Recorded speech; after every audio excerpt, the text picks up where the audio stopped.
Welcome into the Tate Mathews podcast. This is episode 4. Very excited about this episode. Football season's right around the corner, and so figured we would stay with some of the UT, some of the former VFLs around town. And man, I'm very excited about this one. We've got Bryan Kimbro, number 55, in here. Kelly Ziegler, number 49. A couple of the all-time great linebackers.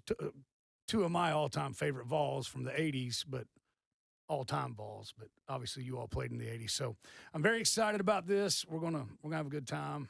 It's good to see you two in the room together again. But Bryan, how you doing, buddy? Tell everybody where you're living and what you're doing right now. Burns, Tennessee, and my wife's Lisa. Got 2 boys, Aubrey and Ashton, and I've been at a company called Nashville Chemical or DuBois Chemical for 23 years. Got a little late start with the kids, so I'm turning 60 July 29th, and I've got a 16-year-old. Well, so it's fun. You don't look 60. Well, you were mentioning off air you're into kettlebells now, yeah, staying in shape. Just during COVID, nobody's going to the gym, and I, just took up kettlebells and started doing all kinds of stuff, and it's keeps me mobile. It's good. You got a young one. Your grandkids are going to be coming. You want to be able to get out in the yard and play with them, right? That's right. No, and it's funny. Kimbro looks great, and I saw him in October when we got together for the reunion for the 85 team, and I said, "What are you doing?" He said, "Kettlebells." And after that, like a bunch of people asked, say, like, "Hey, what kind of exercise do I need to do?" And I was like, "You need to do kettlebells because Kimbro looks great." Yeah, he's got DNA on his side too. Yeah. But yes, Kelly, you're in the mid-state as well. In the mid-state, been in Robertson County, Greenbrier, Tennessee for about the last 30 years. Met a girl at Tennessee, and she was from Springfield. So I figured life would be easier if she was closer to Mama, and so we moved and have been up there for quite a while. Star Physical Therapy, and I know you did your first podcast about Carlton Flat. Yes, sir. And we started Star, and you probably know Reg Swanson, who was a longtime athletic trainer with Coach Flat. Yes. at Brentwood Academy. Hal Henninger, whose kids went through Brentwood Academy. So there was a lot of ties there. So, but yeah, I was blessed with Star, with Reg and Hal, Leslie Burton, the legend Doc Tom Whitfield. I don't know if you know him, but he's been our medical director. So just a blessing to be a part of that and to be with some really special people. Yeah. And you all do a lot of great for all the high schools or most of the high schools in the mid-state. And so we'll get to it in a second. But you had a pretty bad injury early on in your career. Came back from. Is that when you knew you wanted to get into being in physical therapy, or did that come later? Yeah, well, along the way is, so my freshman year, I had what Tennessee fans now call the Brew McCoy injury. So it was a fracture dislocation in my right ankle. So essentially when I looked down, I was on the field and my foot was at a 90-degree angle to the right from my leg. And, it didn't look right. It didn't feel right. And back then, Reggie White was a starting defensive lineman. So, I was down on the field, and when you hear Reggie in the huddle saying, "Ooh, that's nasty," then you know something's wrong in the way Reggie. Had you looked down yet, or did you hear that first? No, I looked You down knew, because yeah. I lifted, and I was like, "No, foot's not supposed to be that way." So I was a 17-year-old freshman at the time. It was my second game, and was fortunate to come back from that. Dr. Yeomans and Tim Karen at the time said, "I don't really know if you're going to be able to come back from this," because this was 1983. Obviously surgeries and rehabs come a long way. And back then we were on the quarter system. Yeah. And so we played 2 or 3 games before school started. So I went home after this happened, and I didn't know, Tate, if I was going to come back after that, because after them saying you might not come back from this, well, I literally almost didn't. Wow. Glad you did. Well, thank you. It was Tim Karen. Mm-hmm. Was the athletic trainer back then, legendary. I think, do they still wear the Shamrock one game on the back of the helmet? They used to, I- Tim. I- They should. Yeah, I know they used to, and obviously with the old staff, like with Coach Fulmer and Coach Mathews, there was a lot of Tim connections. Right. I think a lot of that stuff is gone. So I'm Has not there sure. ever been an athletic trainer that ran more stuff for a football program than Tim Karen? He got the hotel rooms. He had everything. You didn't want to be on Tim's bad side. No. He ran. He had a lot more to do than just training staff. Yeah. I mean, he arranged travel, all that kind of stuff. I mean, that's my recollection of what went on. Yeah. And No, and even the discipline part of things, it's like if you had a note in your mailbox, like to see your position coach or even to see, Coach Majors, it's like it wasn't. But if you had a note and you really weren't sure why, if you think you did something wrong, and it was see Tim, that was one of those oh crap moments because you knew like it's not going to be real good. It's in good. Try to stay away. You didn't want to see Tim for injury. You didn't want to see Tim for a note, but you wanted to be around him. Everybody loved him. That guy did everything. Hey, we're gonna have some fun with this, but I know that one. But we'll start with you. You're older, a little bit. So you're from Florida. Mm-hmm. How'd you get to why Tennessee? Obviously, Coach Majors has to sign off on it. What coach was your primary recruiter? And then talk about how did Kelly Ziegler end up at Knoxville? Tennessee came on really late. So Coach Fulmer was actually recruited South Florida. So, you know the story. He was very young. He was like in his second or third year in Knoxville. And Tennessee was not really on my radar. And very late, I remember we had a phone conversation, and that was when there was a guy named Jack Hacksaw Reynolds was playing for the San Francisco 49ers. And they were having a good year, making a playoff run. And on the phone one time, Coach Fulmer mentioned, well, Hacksaw Reynolds played at Tennessee. And that kind of perked me up because I didn't know, coming from South Florida, I didn't know anything about Tennessee. Long story short, about a week before signing day, I told my best friend in class that I was going to Michigan. And Coach Fulmer did a home visit that night. And I remember I walked him out to his car and I shook his hand and I said, Coach, I'm coming to Tennessee. And to this day, I still don't know exactly why I said that, but it turned out to be a really good thing. Yeah, without a doubt. I think that's probably where he met Mrs. Fulmer down there? I think he did. I don't know. Yeah, I think when he was recruiting down there, and then obviously he and Dad recruited the state. Bryan, you have a very interesting recruiting story of how you ended up at the University of Tennessee. You went to Dixon County High School, great player there. Talk about how you got to Knoxville. Well, primarily because your dad, he was recruiting Harry Galbraith at Clarksville and recruiting him heavy. And I wound up playing against Harry 2 years in a row at Clarksville. And I guess I played well enough against him to pique his interest, pique your dad's interest. And so I saw the last the podcast, or maybe it was just it was on Forklift Systems Football Saturday. Yeah. So I'm on a recruiting visit to MTSU. Like you're in campus. Murfreesboro. I'm on campus, fixing to go talk to Coach Donnelly, and your dad offers me a scholarship. So I go in there, sit down. I had people up there anyway, so I was like, well, I'll go by there. And it's like, hey, look, I just got to tell you, I just accepted a scholarship from Tennessee. And he was like, that's all right. You might be a, small fish in a big pond. You can transfer right down. Back then they were a level lower. So that's basically how it happened. I mean, back then he smoked quite a bit. Coach Donnelly. Yeah. And pretty intimidating guy too. Very intimidating. Him and Majors had a lot in common as far as their coaching styles, I would think. But I was the last guy to sign in 84, the last scholarship. Pretty cool. Yeah. So you had been there a year. Mm-hmm. When you get there, the linebacker room is pretty loaded, right?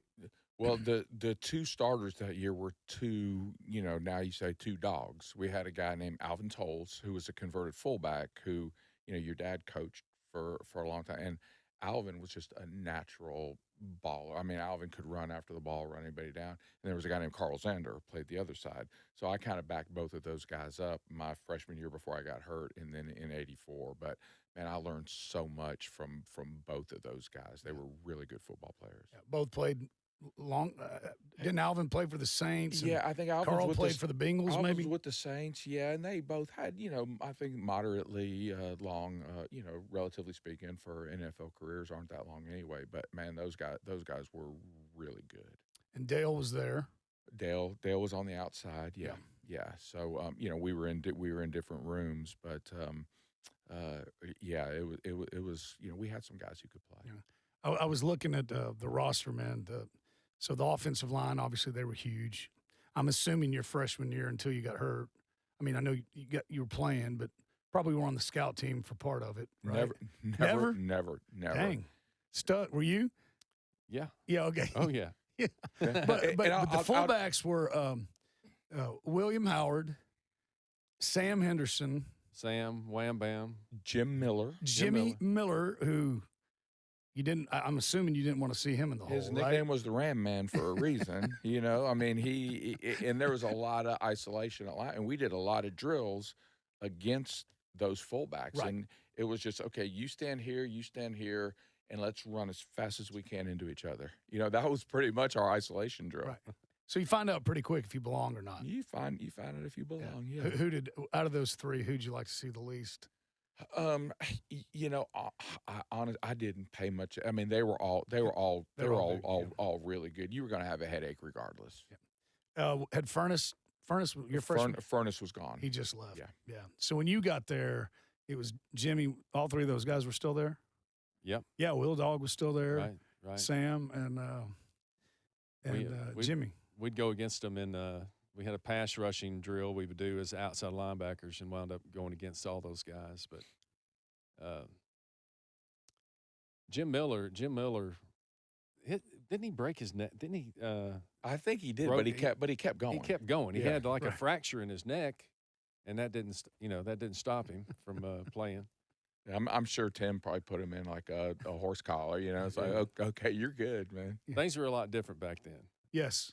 Put a neck roll on it, maybe Yeah. rub some icy hot on him, told him to get back out there, he'd be Right. fine. Right. Nah, Jimmy didn't want to be out We either, didn't use though. icy hot. That was you were soft if You you, couldn't used do that, that. stuff. No. So you played in '84. Mm-hmm. I guess you redshirted. I redshirted 84 and started playing in 85. Yeah. No injuries that year, but Not that year, but my sophomore year, I had after that sophomore year, I had my right shoulder reconstructed. right. So it took me a while to, get back into things. Yeah. My freshman year, my first year, my redshirt year, whatever, we go to the Sun Bowl. Mm-hmm. And bowl practice back then was spring practice for freshmen, right? I mean, it was full out, and I got my knee twisted up before the bowl game, got my knee twisted up. And I remember Tim Karen and, them telling me, like, look, you Dr. Yeoman, you pretty much strained everything without tearing anything. And, they check your legs. Like, I was loose jointed. Like, well, that leg's kind of loose. This was kind of loose.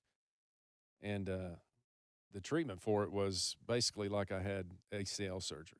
Like, we're going to treat you like you had it done, the old Cybex machine and all that stuff. And, that was the first time I got hurt.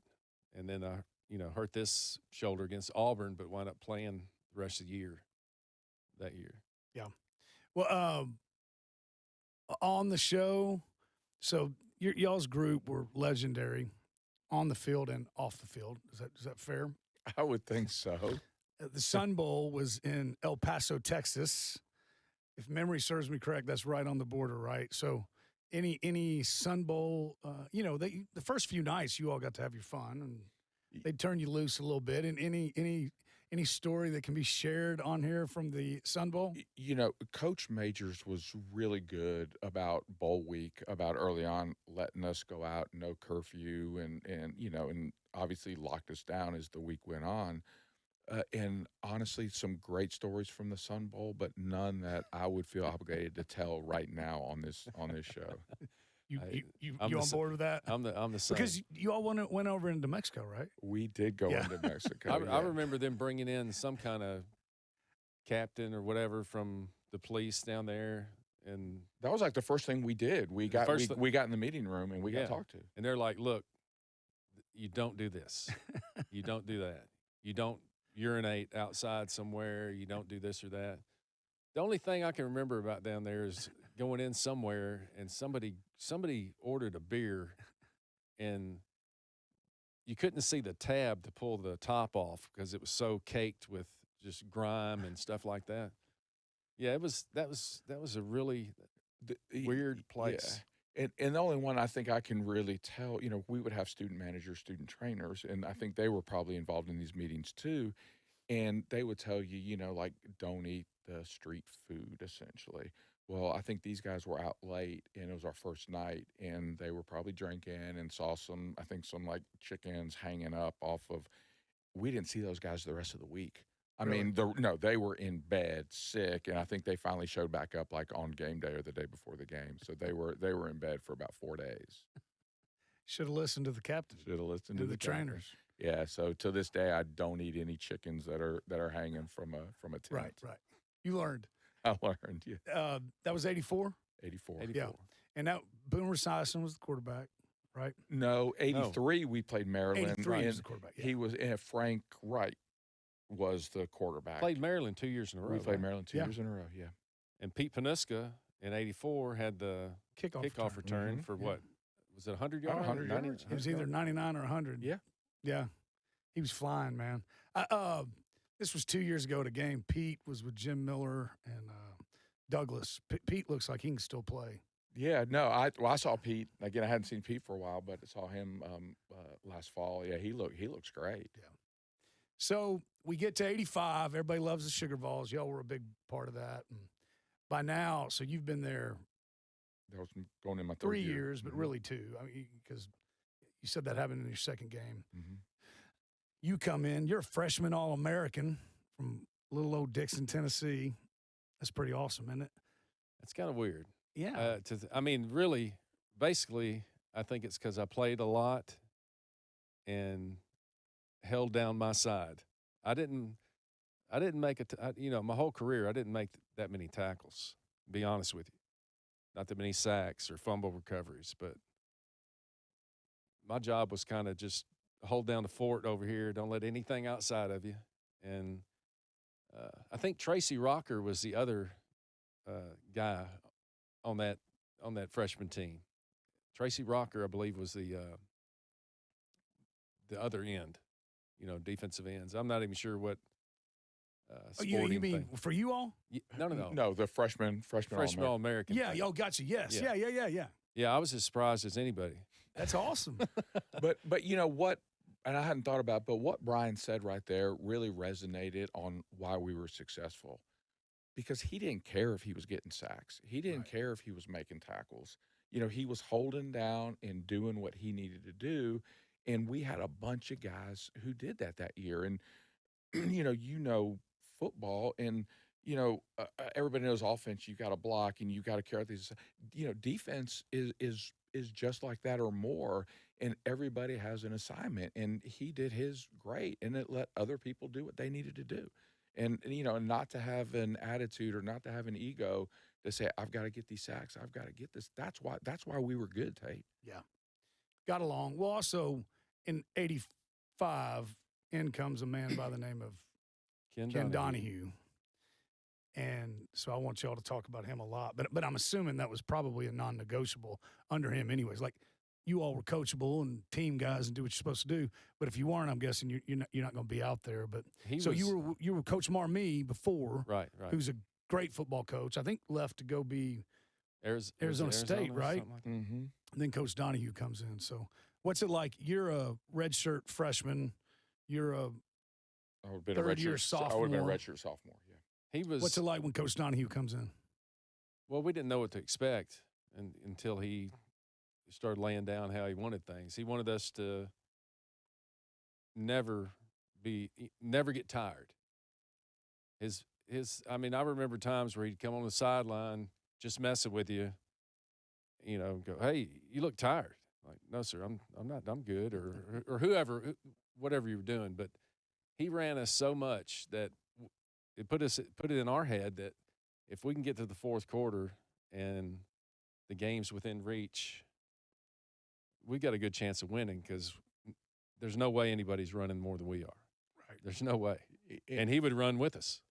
Well, and The stadium steps. And if we would practice at the stadium, he would run from Stokely to the stadium, coach practice, run some stadium steps, and run back. And he seemed really old at the time, but he was young, younger than we are right now. But he would do that, and he introduced us. We would run gassers, which is over back. We'd run 4 or 5 of those after practice, or we'd run stadium steps. 4 or 5 up the section F. I used to remember how many steps there I were did because too. you looked like 121 or 120, but yeah, and so we were, forget about the tactical stuff. He got us so tough that we were going to fight and we were going to keep playing hard into the fourth quarter. Yeah. He had this thing called perfect plays. Perfect plays. Hey, we're going to run 10 perfect plays. That was going to be if we're on the practice field. And what it was, be the running back or whatever on the other side. They would run one way or they might throw it downfield, whatever. And wherever the ball went, everybody had to run through where the ball was.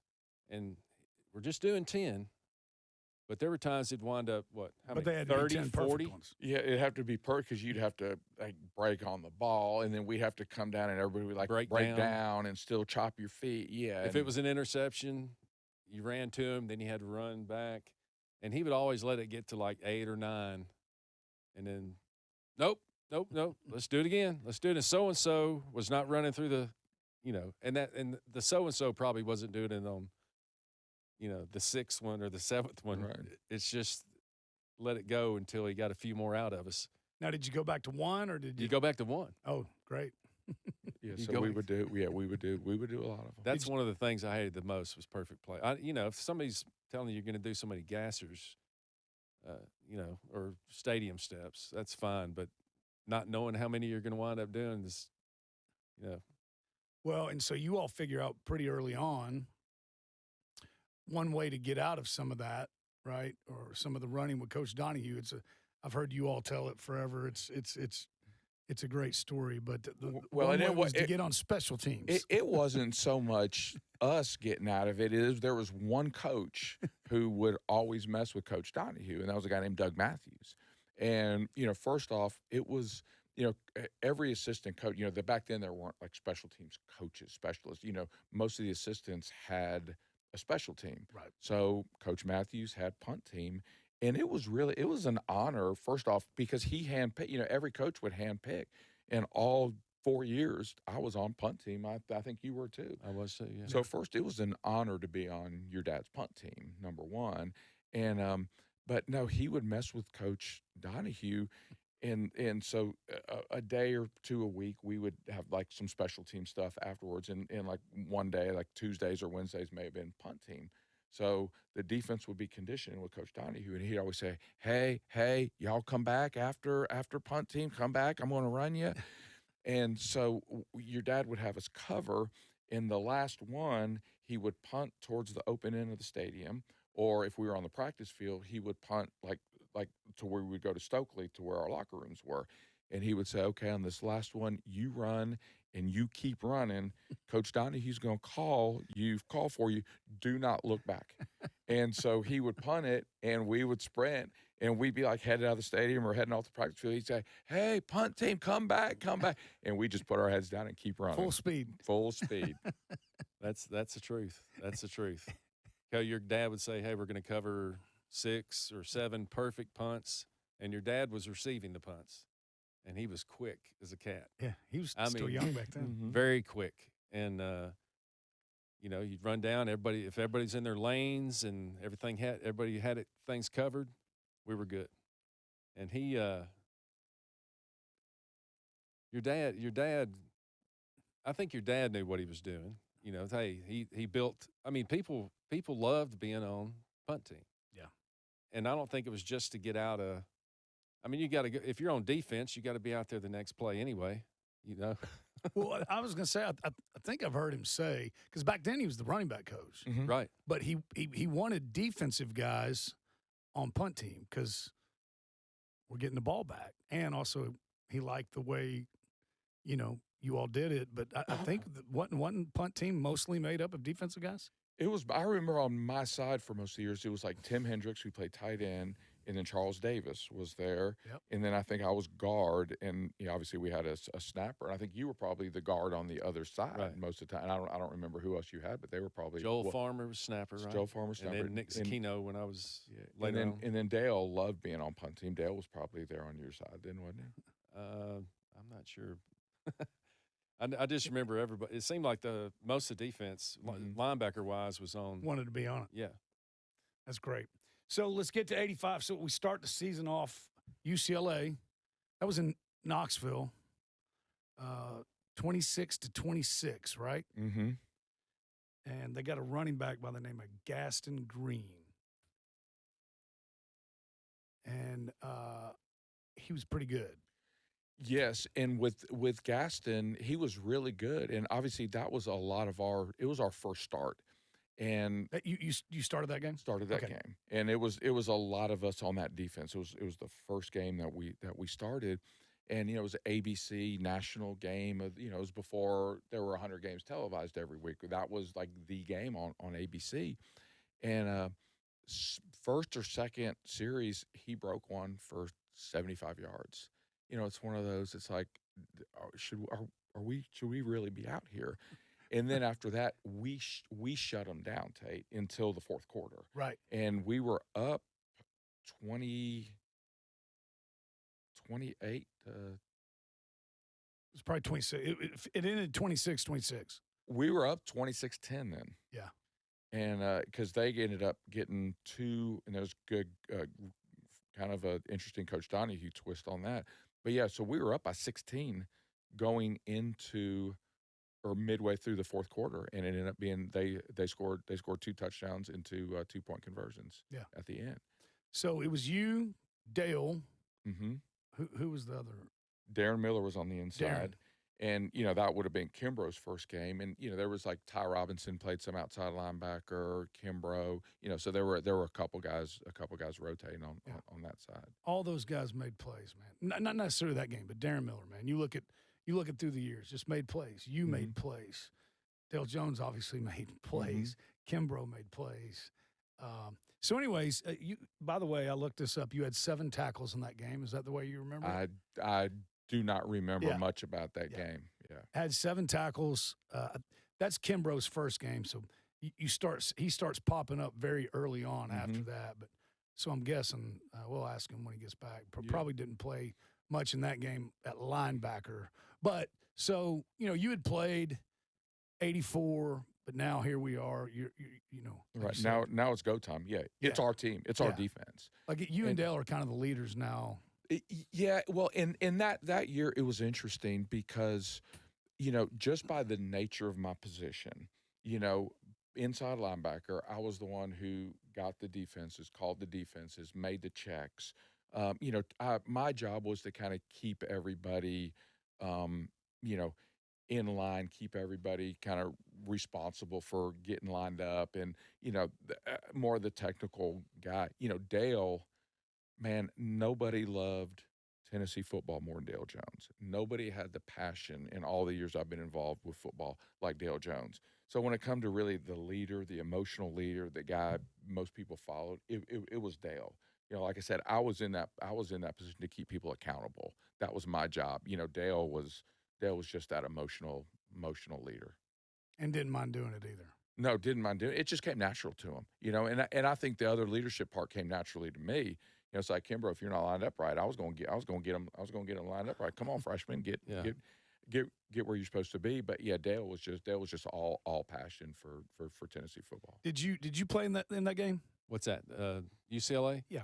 I played special teams, played a little bit on defense, maybe 10 or I forget how many plays exactly, but not very much. I really started playing more Auburn game after Tyrone. Ty Robinson. He hurt his foot or ankle or something like that, and that's when I started playing. But I'm a redshirt freshman, and Dale tells him he wants me. We're roommates because Dale made me his roommate because I don't know why. What was that like? Awesome. I mean, on the road, I'm talking about. Oh, yeah. On the road. So, first time you walk into a hotel room, just talking about how much he loved the football. Dale studied it. Coach Donahue was one of those guys that, hey, if you can find somebody on the defense, offense is going to tell you what play it's going to be. And first away game or first home game that I'm at, Dale's got a projector in his room. You remember that? Mm-hmm. Dale had a game film set up in his room. It would sit up in bed and watch it. And of course, I'm a redshirt freshman. I'm like, I'm not going to sleep. I'm going to sit up here and watch it. Film, yeah. But like he said, Dale set the tone for, he's a Tennessee boy. He loved it. Yeah. He loved it. I mean, I loved it, but I don't think anybody loved it more than he did. Let me tell you, I was going to say something about Coach Donahue in that game. Because we were up, there was 7 or 8 minutes to go, and we were up by 16. Our offense got very conservative, and it was Walt Harris, who was not a conservative coach. Defense, Coach Donahue, I think he called it prevent, and it was like nickel and dime defense. And, we just got very conservative. They picked us apart, scored. And after that game, Donahue said, that's my fault. I got too conservative. We're never doing nickel and dime defense again. But you remember our defenses were all numbers. So 40 and 50 and 70, that was how we aligned our front. So the call may have been, 40 tab, whatever. And so after that, he didn't want to call it nickel and dime, but there was a 10 series defense now, which is a dime is 10. It was like the same stuff, but he didn't want to call it dime. And then we already had a 50, so I think he put in 30 series, I think was the nickel defense. Same stuff. He just felt there was some voodoo about calling it a prevent defense or calling it nickel and dime, that he went to the number system with it. And it was mostly the same stuff, but that's how we called it from there. I mean, that's funny because there were times where we were being a 40 defense, I'd be out there. Just going back and watching YouTube clips of games and stuff. And then there's times where Dale's in there and Chris White is playing basically my position. He's outside linebacker in a 40. I was on the weak side. I might be out on a wide receiver, right? Or I might be on the tight end side if there's 3 wides the other way. But there were, like the Sugar Bowl, there were several times where Chris White, I'm not on the field. He's kind of in the spot that would be an outside linebacker, off ball. So are you saying if Chris led the nation in interceptions that year, if Chris hadn't come in, you would have led the nation in interceptions? Kimbro would have had like 11 or 12. You'd be on the all-time interception list or single season? Yeah, that's. I think so. Yeah. Chris, another Tennessee boy, he and Dale went to high school together, didn't they? Or Bradley Central, I believe, yeah. Yeah, I think they did. So, by the way, Tony Robinson, he had played the year before. Mm-hmm. I looked it up. He had like 387 yards that year. So I guess that's what that game, the UCLA game, went off. So what was that like? Y'all went up against him every day, but then seeing him, when it's not scripted, it's live. Like, what was that like watching that for the newer Tennessee fan that knows Peyton Manning and Well, Tony did Tony things, and I told somebody last year that before there was the verbiage, I guess is the word, dual threat quarterback. Tony was a dual threat quarterback. Yeah. He could scramble, he could do all of those things. He could throw on a dime, run in, just really dynamic.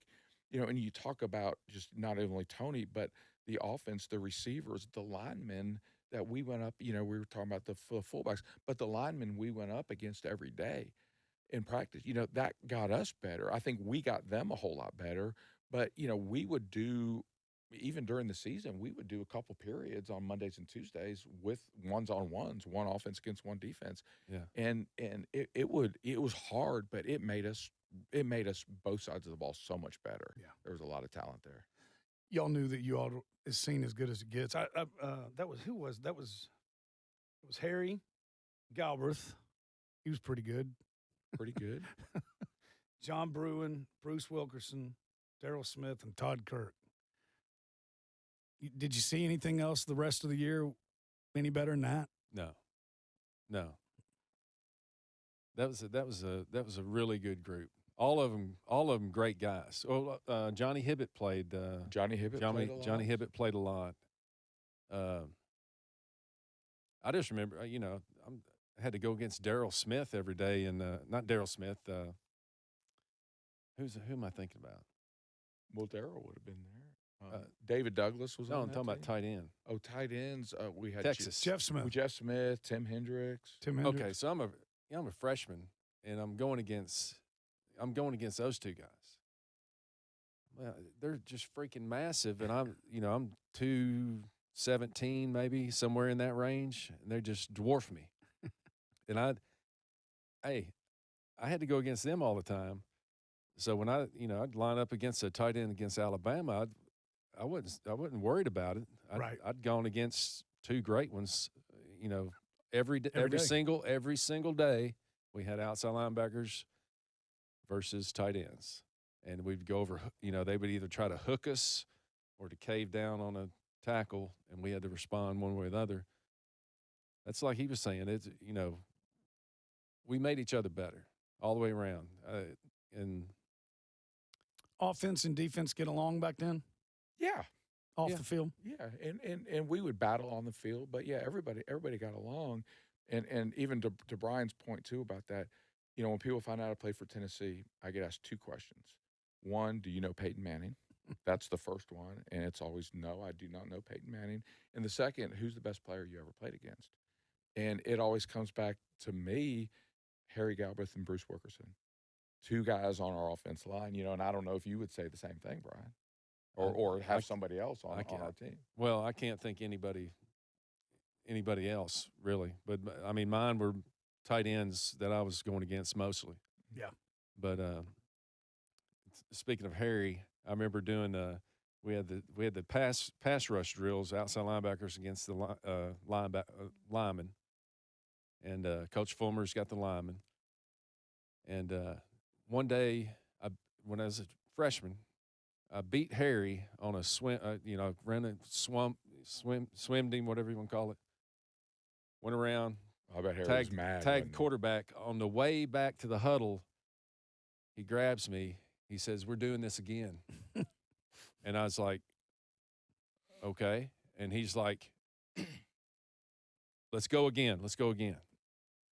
And he latched on to me, and just, he buried me. And of course, I would take him home. I'd drive him to Clarksville because he thought Clarksville was real close. Was on the way to Dixon, yeah. Makes sense. And you're not going to say no, Harry. No, you're not going to say no to Harry. So he's like, he picked, he got me up. He's like, "Hey, man, don't do that. Don't do that." I was like, that's what I'm supposed to be trying to do, I want to get out of here too. I want to, yeah. I'm not, In the times I hated your dad and hated Coach Fulmer because we would do, those blocking drills with, against the fullbacks, or we would do one-on-ones against the offensive line. And you just randomly kind of line up for these drills. And, if it was, and it's just human nature, you're going to count. and it's like, oh, I got this freshman walk on, so, and it's like, okay, I'm going to breeze through this drill, and then Harry would get up like 3 people ahead of me, and Coach Fulmer would be like, all right, Ziegler, get in. And it's like, crap, I was coach. Come on, man. You recruited me. I thought you liked me. And, but it just made it all better. And, your dad would do the same thing. Like if Will Dog came up or, Jim Miller, it's like, they would call me or Darren Miller or, one of the other linebackers because they wanted to go good on good. So there was not a whole lot of resting and relaxing no matter how you lined up. It's not how the drill ended. So I was – yeah, you thought you had tricked it, but you didn't. Yeah, and it wasn't by design, just by random choice. But it never seemed to work out that well. It just popped in my head is, what a 10-period practice, something like that, wasn't it? Our long ones were like 13. Okay, so a 13-period practice, and the horn would blow, you'd run from one to another. But there were some people on the team that hated practice. So they hated practice. And whatever drill was coming up, like if it was a certain drill that they couldn't stand. And I remember us having the trainers or the managers one time doctor up the schedule to where it looked like it was the worst possible thing that the person hated the most, all in a row, whatever. Mike Kelly, we did that too one year. I don't remember this. Really. It may have been the year after, because he would get all worked up, and you'll give him a fake script. We'd give him a fake script of how crappy practice was going to be, like all the bad stuff, everything he hated. And I remember stretching out, sometimes stretching out with, Havanek would. You remember Havanek, how he would be before practice, stretching, like, talking about how hot it was. You're trying to. Block all this out. But you got a great Havanek story at Ole Miss. There's a lot of good Havanek stories, but the one I think it was '86. We would play Ole Miss down in Jackson, and Ole Miss wasn't great at that time, and so the crowd wasn't very loud, and he made a tackle, and we're walking back to the huddle, and you hear the stadium announcer say Mark Hovanek on the tackle, and Hovanek's walking back to the huddle, and he stops and he looks up at the press box and he says, "It's Hovanek, mother effer." I mean, as loud as he could. People in the in the 20th row probably heard him, but yeah, he didn't want that stadium announcer down in Jackson, Mississippi to pronounce his name wrong. I don't blame him, man. Yeah. Mike Keith would never do that. Be a pro. All right, so tie UCLA 26-26, the #1 team in the country. The Auburn Tigers. I'm assuming Pat Dye's there by now, so they're going to be physical. They got a running back named Bo Jackson. Brent Fullwood would have started probably anywhere else, but was that his first name, Brent? Yeah, I know it was Fullwood. Yeah, he was really good. Yeah. 38-20. Again, did some research. You and Dale both had 13 tackles. And then the pup comes in. The pup starts showing up. Kimbro, 3 tackles. But he was holding down his side, so we could make the tackles. Right. He's eating up the blocks, holding down his side, so you and Dale can be. And I mean that complimentary. Yeah. Hey, that's also who I was. So you were. Did you say you were 17 when you got there? No, I was. You were. Oh, okay. Yeah, but you're 18, 19 years old. That always blows my mind too. But anyways, talk about that game, man. I think, maybe not top 5 anymore. It is to me, but when people talk about the all-time great Tennessee football games, that's definitely got to be one of them. One of the main things we're talking about, Coach Donahue drew up a perfect plan. He drew up a perfect plan. He there was nobody like him. There might be people like him now, but there was nobody like him because he knew what would work. And I remember, do you remember him telling us, "I do not want y'all tackling him around the waist. I don't want you hitting him up here. I want you hitting him down here." Most time you're form tackling, you're hitting up high. It's like you're not gonna tackle him up there. It's just not gonna happen.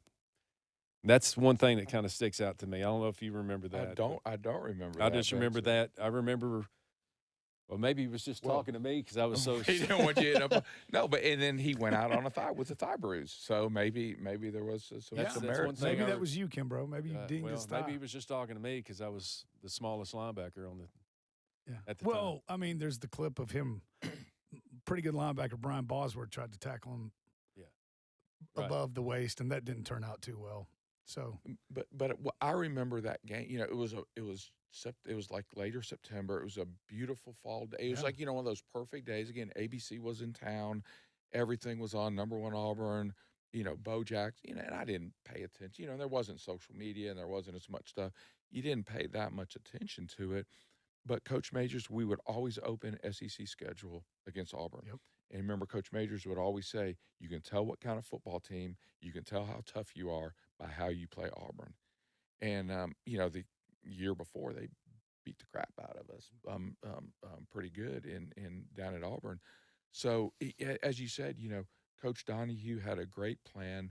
Our linebacker coach, you know, Coach Donahue, I think, helped save me with what he did. And then Dick Bumpus was the linebacker coach, and he really saved me because I kind of wallowed around with Coach Marmee, and you know, Coach Marmee was great, but I wasn't a great fit. But I was a really good fit with Coach Bumpus, and you know, I just wanted to play my hardest, and they were physical, and I just know that was a game. It was all downhill.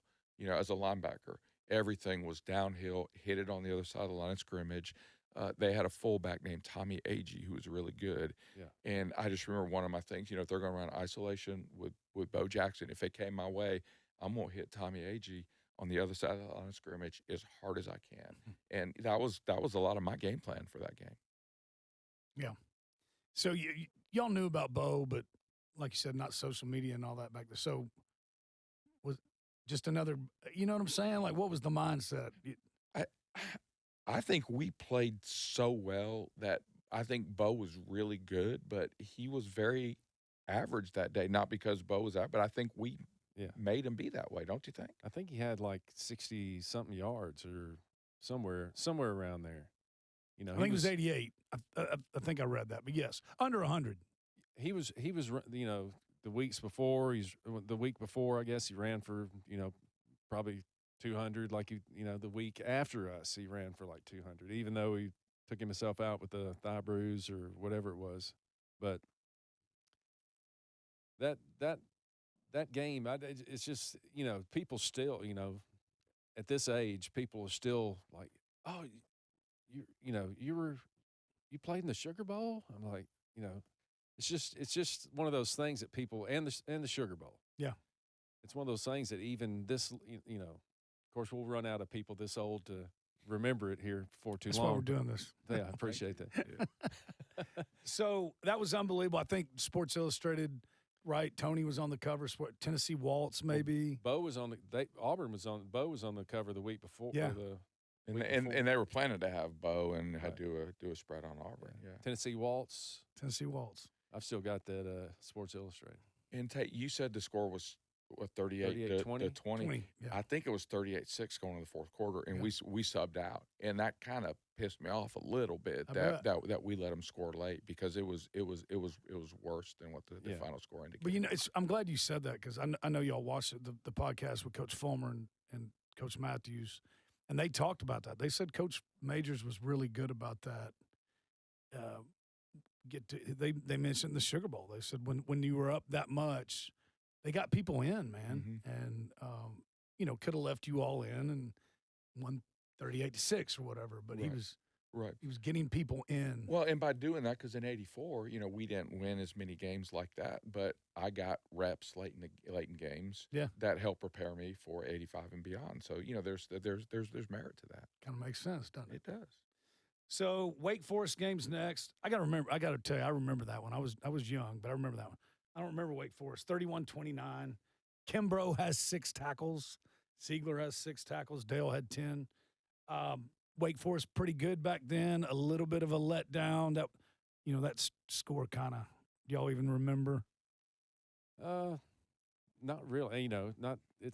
That game doesn't stick out. Yeah. For some reason, not that much to me. The only thing I remember, Tate, was late in the game. We were so much better than them, but and they threw the ball around a lot more than other teams. And there was a point in the second half like they could do no wrong. And I don't know if it was us or them. And I just had this really bad feeling towards the end of the game because they kept creeping up, and hanging with us. And that would have been really bad had we let that one go, and we almost did. Hang on, and then the one loss of the season next is Florida, 10-17. They were on probation. They were on probation. They were good. For those that don't know the history, it wasn't like they weren't good then. They were good. Well, you had and it was in Gainesville, right? Emmitt Smith. No, they didn't have Emmitt. Not Emmitt. Who was? Well, Kerwin Bell was quarterback. They had John L. Williams and Ricky Natil was a receiver, and they had a two-headed Neil Anderson they had two really good running backs. No, they were really good. I think Wilbur Marshall was on that team defensively. Yeah. That game, I remember Gainesville. I don't know, Jefferson Pilot or TBS. Used to do the SEC games, and they had the thermometer on the field. We're brought by linebackers right where we warmed up, and it was like 132 degrees when they were reporting before the game. And it was one of those where if you stood still, like the bottom of your feet would burn. And one of the things I remember is like, how did the linemen, how are they, because they're getting down, putting their hand down on the turf, and like I was on, if we were doing a punt return or a punt block, I had to put my hand down. It's like it's pretty hot down here. And I just remember that was just a hot game. And do you remember Dale after that game? That's kind of where Dale Jones came out a little bit because he gave, and you probably remember more, but he gave a really emotional talk to the team after that. Like, we're not going to lose again. Yeah. We just lost to the best team. Was that him or Donahue? Best team money could buy. One of those. Yeah. We just lost the best team money could buy. Something like that. But Dale did give a heck. We're not going to lose another game. That's it. There's no way we're losing another game. I mean, it looked like we were outmanned. We're on their field, and it was that close. And, of course, they're on probation. Yep. So. I think that's the last game we'll lose the rest of the year, something like that. Get to Alabama the next week. Back then, you all played in Legion Field, right? Did y'all like that field, or did you? I guess you didn't know any better, did you? It was grass, wasn't it? I don't remember. I just loved the places that had grass because we played on concrete with a green rug on it. Mm-hmm. Yeah, these young listeners, field turf and AstroTurf are two totally different things, right? Totally. Yeah. Well, and going back to my ankle injury, that was a lot of that I blame on the turf. Just it was horrible. But no, that Bama game was that was the Auburn game, the Bama game, and then obviously the Sugar Bowl against Miami. Those are like the three most memorable games. Yeah. Tony gets hurt, and he's on fire at this point. Probably going to win the Heisman if he doesn't get hurt. And Dale makes top 5 play in Tennessee history. Yeah, I would say so. Yeah, it was unbelievable. But we're back. We had a little hiccup at Florida. We're back. Just lost our quarterback. I remember they're kicking that field goal at the very end, and was it I guess Donahue? Do not jump off sides. Do not jump off sides. Hey, he can't make it. He can't kick it from this far. He was saying that because he was there the year before. Yeah. Was it Tiff? It was like Van Tiffen, who was a great kicker. Yeah. And my buddies were in the end zone watching it from Dixon, and it's coming right at them. They're like, drop short. Going nuts. And it's funny you say that because my memory of that was, we were all obviously on the, playing defense on the field goal block team. And, I didn't want to jump off sides, didn't want to rough the kicker. But I remember, going in, doing what I needed to do. And then you just watch the ball. And he hit it really well. And it's going, and it looks like it's going to make it. And we had a couple managers were underneath there. Remember Punja? I think I think that was what we call him, Punja. Um, and I just remember looking, and it's like, is it going to be good? And it seemed like the ball was up there forever. And then our student manager, they just start jumping up and down, and I'm like, I guess he didn't make it, So then we all start jumping up and down, And it was just one of those memories for that brief moment. It was like a movie. It was just like kick was in the air for so long, and then those dudes were jumping. And it's like, all right, I think we're going to win this game. Well, see, this, of course, this is the first year Coach Donahue's with us and not at Alabama. Right. Right. So the locker room afterward was just, it was unbelievable. I mean, it is unbelievable. One of the best locker room experiences ever. Had you ever really seen Donahue smile before or after that? No. No. I mean, I remember Coach Majors had the football in his hand, and I remember Dale. Yeah. Dale didn't ask him. Dale grabbed the football and gives it to Coach Donahue. Is that when he said the defense plays for this man right here? Yeah. That's awesome. Yeah, and I mean, Donahue was smoking a cigar and dancing around, and just like so out of character. But I was like so happy for that man, so happy for him. He never showed emotion, Mm-mm. except that's the only time I ever remember him showing emotion. It's a big win. Well, he showed it Sugar Bowl too, but not. Yeah. I mean, they talked about it. Fulmer, I think Coach Fulmer's one. But they fired him. I mean, Alabama had fired him. Yeah. And he'd been there. Yep. He was kind of he was considered the GOAT of defensive coordinators, so. He was. And then, so after that game, we would always, get on the bus, and usually there'd be like, a football game or, something on the bus, and, we would wait for everybody to get on, and then we'd go to the airport and get on the plane. And I would usually sit next to Charles Davis. And I forget what game, LSU was playing somebody, and whoever needed to lose lost. And Charles looks at me and he says, we might have a shot at this thing. And that was again, one of those little, at the time, one of those insignificant moments that I remember 40 years later. Yeah. Is Charles looking at me and says, we're in the lead right now. Yes. Yeah. He knew Florida was out. None of us are doing Charles, pretty smart guy. Yeah. Charles is pretty smart, and and he said, and at that moment, it's like we can win the SEC. But isn't that funny? Like you probably can't remember what you had for lunch Sunday, but you Today. remember that. Yeah. That's special. All right. Well, there's something that happens defensively after that, but we're going to take a break, and then we'll come back and we'll pick up off on that. Okay. Sounds great. All right. We'll be right back with Kelly Ziegler and Bryan Kimbro. All right, so we talked about Dale. That's the last game we're going to lose in the locker room. That's the last game we're going to lose the rest of the year. Tony Robinson's done for the season. That's a little bit of an unknown now at quarterback. So there's 7 games left, and I remembered this, but I didn't remember. When I read it, it triggered it. So you all give up, defensively that is, 4 touchdowns the next 7 games. So, like, was there a meeting or was there a talk maybe in the defensive meeting room or the linebacker rooms or whatever? Like, hey, guys, we're probably going to have to carry the offense for a little bit here the rest of the season. Do you remember anything consciously that? I don't remember consciously, but it just seemed like we were building up steam. We're rolling downhill. And we just got better. Playing with a lot of confidence, right? A lot of confidence. We knew we were in better shape than any team we were going to play, thanks to Donahue. Yeah. I mean, and hey, we were tough, and we were in shape, and we had a good plan. And we also, maybe in the back of our mind, knew that we needed to, help the offense out till they got what they wound up doing the same thing. Yeah.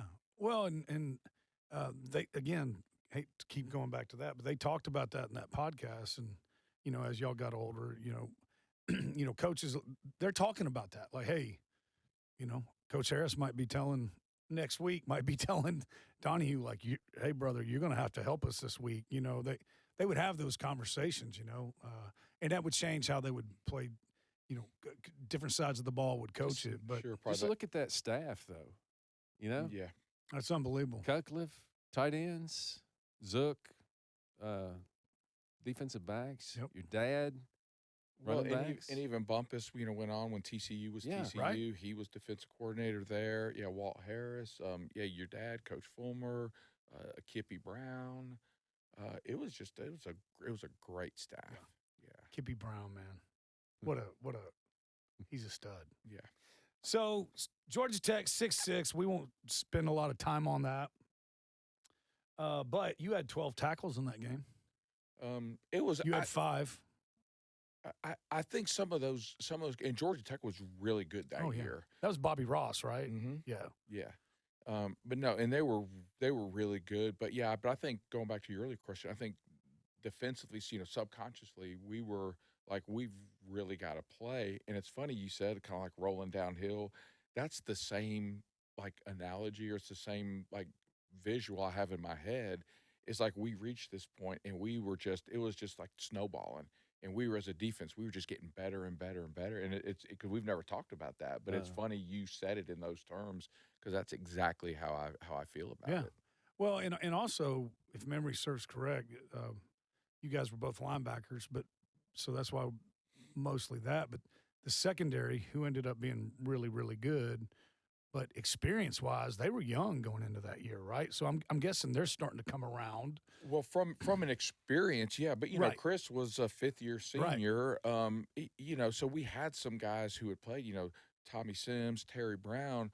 But when we talk about complementary football, and I think one thing that cannot be overlooked about that team, and it's a guy that not a lot of people talk about, because for us to be able to, because Donahue schemed, and we played a lot of games up front, and especially that going into the Sugar Bowl, which we'll talk about. Remember, we went into that 20 series defense, which was a whole new concept.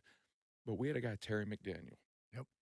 And you can't play around with your front seven unless you got folks behind you who can cover. And Michael Irvin, we got T-Mac. That's right. And so whoever the other team's best receiver was, Coach Donahue knew we could man T-Mac up with, and then we could play games. And that's a guy, I think he's probably one of the most underrated, one of the most overlooked Tennessee football players of all time, because that dude was good, and he allowed us to do a lot of other things. I think I'm so glad you brought that up. Remember him chasing down the guy at Mississippi State? Dude, he could fly.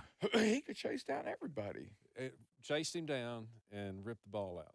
Yeah, I remember that. And the guy had probably a 30-yard head. It looked like a 30-yard head start on him. It's funny. I wish we could get you all with him. Maybe we could zoom him in. But you see all the interviews that Irvin does, the playmaker, and he is great. But I bet he would say nobody could lock him down. You watched it. T-Mac locked him. Coach Kippy Brown told me this story. Do y'all remember what jersey number T-Mac was? 86. Do you know why? Yes. He was a receiver who couldn't there's catch. There are no cornerbacks that are 86. No. Back then, you didn't change numbers, right? Once you got a number, that was your number. Correct. All right, go ahead. Correct. No, well, T-Mac was in my recruiting class, and your dad recruited him. And your dad tells a great story, because he was one of the last recruits. I don't think they had ever met. And so it's funny, my mom's from Bay City, Saginaw, Michigan, and Terry's from Saginaw. Yeah. And I think your dad flew up there on signing day. I don't think they ever met, got on a plane, signed him, got on a plane, and came back. Yeah. And signed him as a receiver. And Terry could get open, but like freshman year, like he couldn't catch. So the coaches are smart enough to say, we got this stud athlete. Let's teach him how to play cornerback. Yeah. And that was a great thing. Yeah. Great thing. That's why. I think they went up and got him as a favor to the track coach, if memory serves me correct. Yeah, you had to back then. I forget how it was with the scholarships with football, and they had, if they were going to run, if they were going to do both, they had to be on a football scholarship. Okay. Yeah, you couldn't. Yeah, you couldn't half it or whatever. It had to be football. Yep. Okay, I did not realize that was a favor to the track coach. Which I just remember going, why not guy wear 86? He wound up being a gold medalist, right? Wasn't he? Was he not on the? No, that was, I think, Terry Scott who Sam Grady. Sam Grady. But we had a guy, Terry Scott, who came. He played wide receiver, didn't play a lot, but he was a gold medalist, I believe. Okay. So Rutgers is homecoming, 40-0 expected. Memphis State 17-7 on the road. I'm sure the Liberty Bowl was really nice back then. Any memories of that?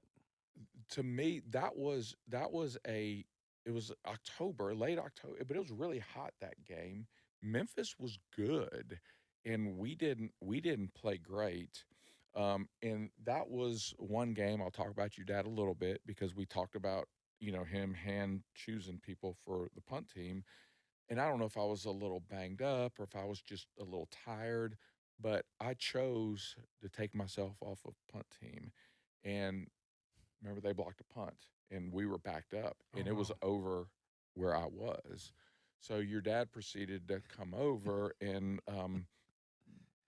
ask me. I guess ask is a good word on why I wasn't in there, and when I said what was going on and that I had removed myself, he very eloquently told me that I never take myself off a punt team again. Ever. And I never did. I learned my lesson after that. And there were a couple words that started with F in there that were repeatedly said. I can't believe it. And I got the point. And no, I never took myself off punt team again. Yeah. Do you have any idea who your replacement was? I do. It was a freshman who turned out to be a really good football player named Keith DeLong. He was okay. He turned out pretty good. And that's the reason it got blocked? Wow. It got blocked over that, and whether your dad, the special teams, the punt team coordinator, wanted to use that, but yeah, I do think it got blocked over that. Yeah. Over that position. You might have still been there. I remember, for those again that don't remember how good he was, I can remember he was so good one year. He's a linebacker, and they had him in a green jersey. Were you there then, or was that after? I mean, y'all graduated together, didn't you? Yeah. He came in as a. I was redshirt. No. Yeah, you're right. I was redshirted, but he didn't redshirt. He did not, right? Yeah. He did not right. redshirt Because he was a freshman in '85. Yeah. Now I wore some green jerseys too because injuries. Right. Injury-wise. Yeah. Just don't hit Coach you. Donahue hated that stuff. Hated it. Yeah. I spent a lot of my senior year in a green jersey. Yeah, Tim didn't care, right? That was a Tim call. It was pretty much a Tim call, Yeah. or even the position coach. Like, hey, I want to keep that. I want to make sure this guy plays on Saturday. But yeah, Donahue was He did not like that. He was not about. He would rag you during stretching. Some might call it bully. Yeah. Look at you. So then we go. We have Ole Miss at home. That's where 34-14. Kelly Ziegler has 10 tackles. Bryan Kimbro has 3 tackles and a sack. And a roughing the punter. There's some story about, like, did they block a punt or something? No. We roughed the kicker. We'll let roughed the Kimbro. We'll let punter. Kimbro tell the story. That was me. Now, what were the statistics? You had 3 tackles and a sack. Okay. And roughing the punter. And the punter. And the muff block punt. But yeah. Talk about this, because, like, this isn't your typical roughing the punter. This is like. Yeah. Well, I didn't even think about it until during COVID. I came home from work. My young son was watching YouTube football games, and he's like, "Dad, you got to watch this." Like 136 in this video on YouTube. Watch it. And I'm right off the center, shooting at the guard gap right there. Come through completely unblocked. Nobody touched me. And I hit the punter, who was just a massive punter at the time. I hit him, and somehow or another I missed the ball because I'm past him kind of. I hit him instead of taking it off his foot. He kicks it under me and out, and my son's like, "No, listen to the announcers," So the announcers was like, "Surely he got a hand on that or something." And then the other one's like, "How did he miss that?" So my son's asking me later, he's asking me, like, where are you on the next play? Why aren't you out there? I'm like, well, Coach Major still has me by the face mask over on the sideline probably. But, it was like 4th and 14, something like that. They were coming out of the end zone and totally roughed the punter. And I was on the sideline getting a chewing. And Coach Majors was very serious about special teams. Very serious. In fact, it's funny, one of my first memories of you and your brother And I remember it was like one of those Saturday morning, and we would do kicking scrimmages sometimes during fall camp. I don't know if you remember them. Yeah. And so usually they were really early. It was hot. Some people might be hungover. And then you go, and I just remember getting ready for this kicking scrimmage, and you and your brother were just like playing ball and just, and I was like, man, it'd be pretty cool to be him right now because because Bryan and I were probably on all the special teams, but I think after that we had like a whole like 2 periods of pump block drills after the Ole Miss game because of Because of Kimbro. me take it off the foot. You know, Right. Instead of just blowing I mean, the if guy I up. just would have slowed down, I could have walked like the last 2 yards and probably done it. But It I don't know. happens You're just too fast. so fast. Yeah. You were The working with Dixon Team County Flash. He was working with Team Mac on his I was takeoff. so surprised that nobody had touched me that I didn't know what else to do. It's awesome. Beat Kentucky 42-0. Y'all want the line on that one? 4 tackles for Ziegler, 2 for Kimbro, 10 for Darren Miller. You remember it that way? I don't Nope. I don't remember much about that. Y'all didn't like Kentucky, did you? See, I'm not from around. I didn't really care who we played. I just wanted to play. I really truly did look at every team pretty much the same. That's what I didn't care. I don't know about Bro. But wasn't Kentucky? All right. So there were a few teams that Coach Majors called front runners. That I can't. I think Kentucky was one. Like either you get on them, put your boot on the neck. If you let them hang out, they're It's front gonna be a runners. problem. And Kentucky was always. He didn't like them because was it 83 or whatever where they won in Knoxville? That was 84. 84. They won in Knoxville and showed out, and I just remember him always after that talking about that. Beat Vanderbilt 30-0. Ziegler 13 tackles. And then, so we're SEC champions. What was that like? You see, and we probably all have different memories of it, but you grow up and you see fans storming the field, and you see all these things, and even to this day, and that was the one and only time I've been a part of that, and it was just a really cool experience. Just the elation, and we got subbed out probably in the early fourth quarter. And just kind of sitting there and a little bit, I do remember just kind of sitting on the bench, admiring your work a little bit. That's just what I remember feeling towards the end of that game. Watching the sugar cubes that people had brought that were Rain down. Packets of sugar. Yeah. They were throwing them on the field? Mhm. They were just throwing them from the stands. You could see, packets of sugar or sugar cubes. Yeah. I guess people had brought them all in, but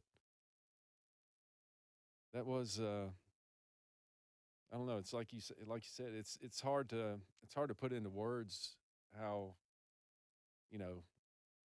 how cool that was. Just knowing what's happening and watching the stands and thinking about. I had a ton of people that were from Dixon that went to school there, and that was one of the first times I really thought about. I wonder where they are.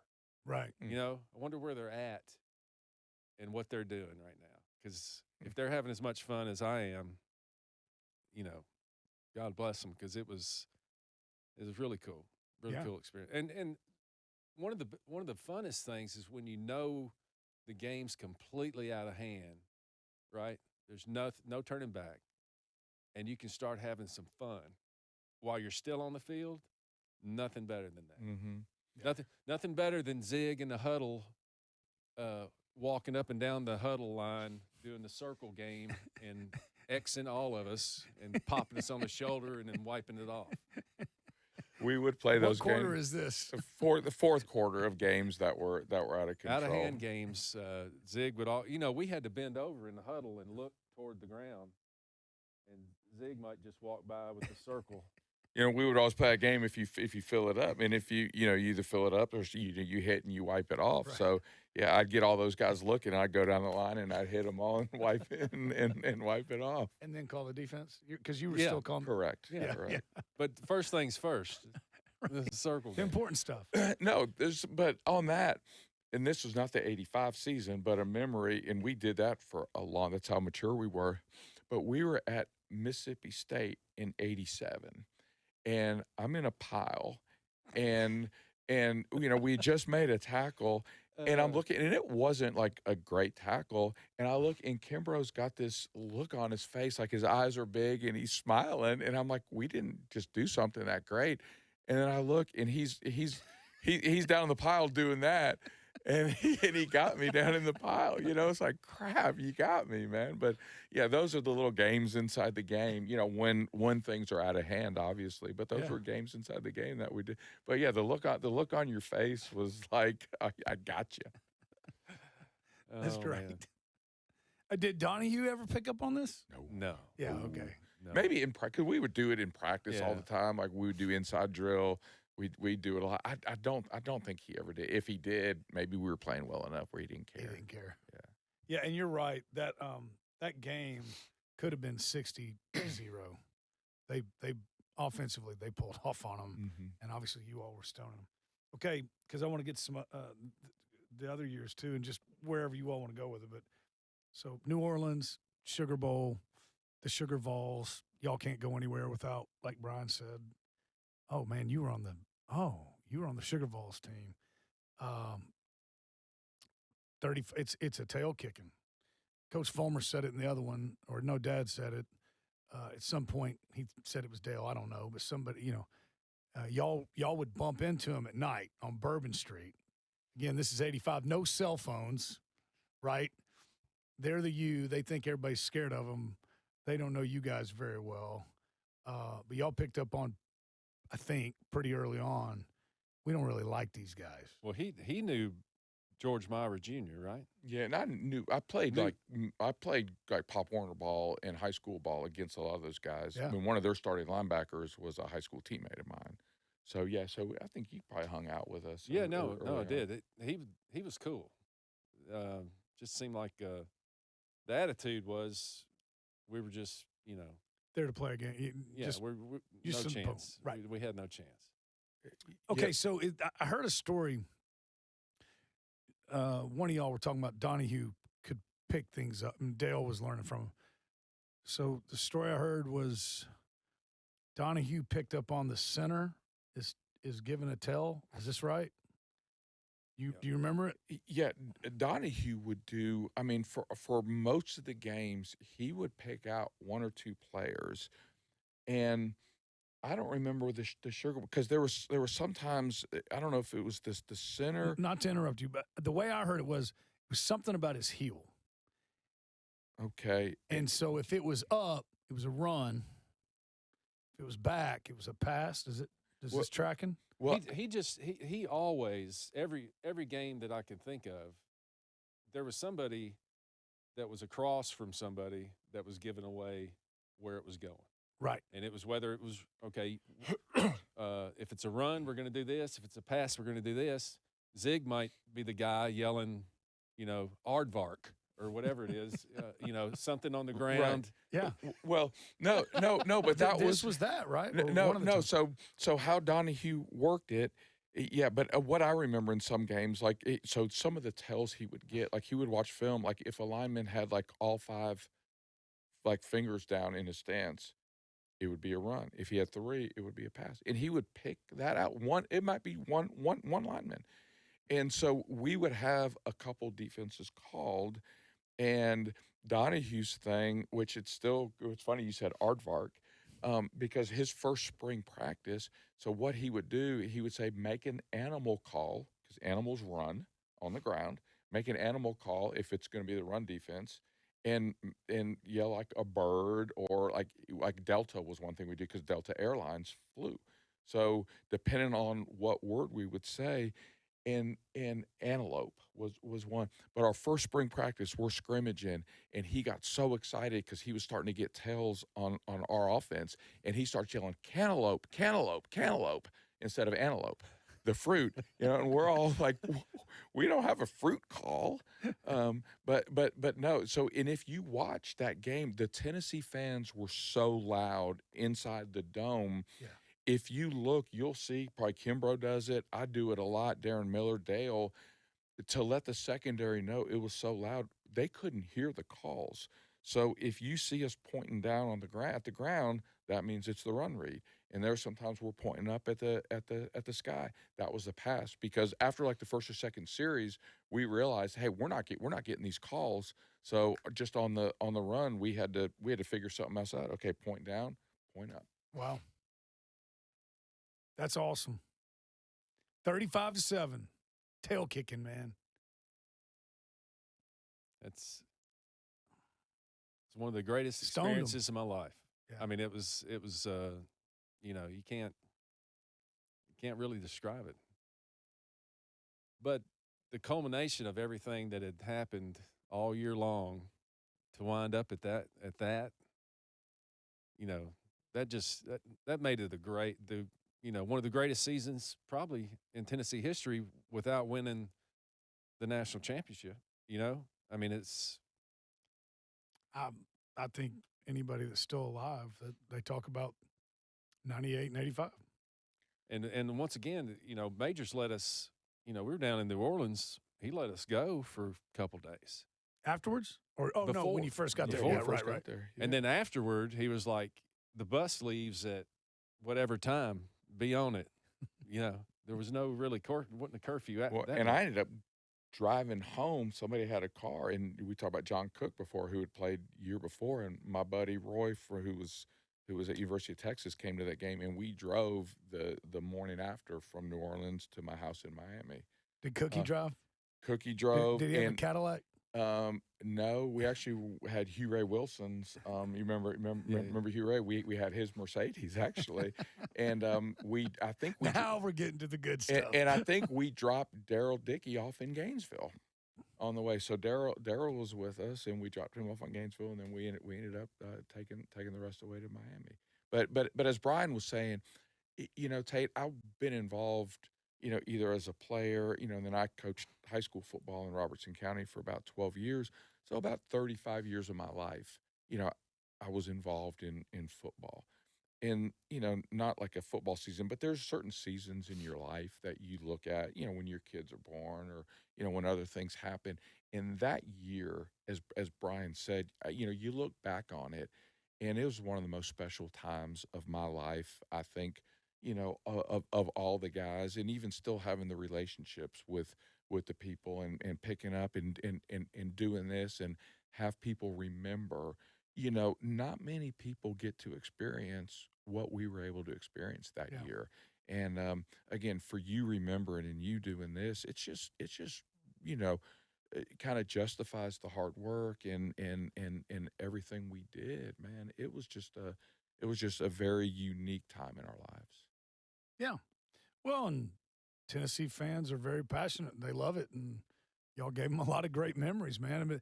I mean, but there's so many cool stories that came out of it, and y'all were defensive, but like Daryl Dickey's story, man, he was a 6-year guy because he'd gotten another year for being hurt.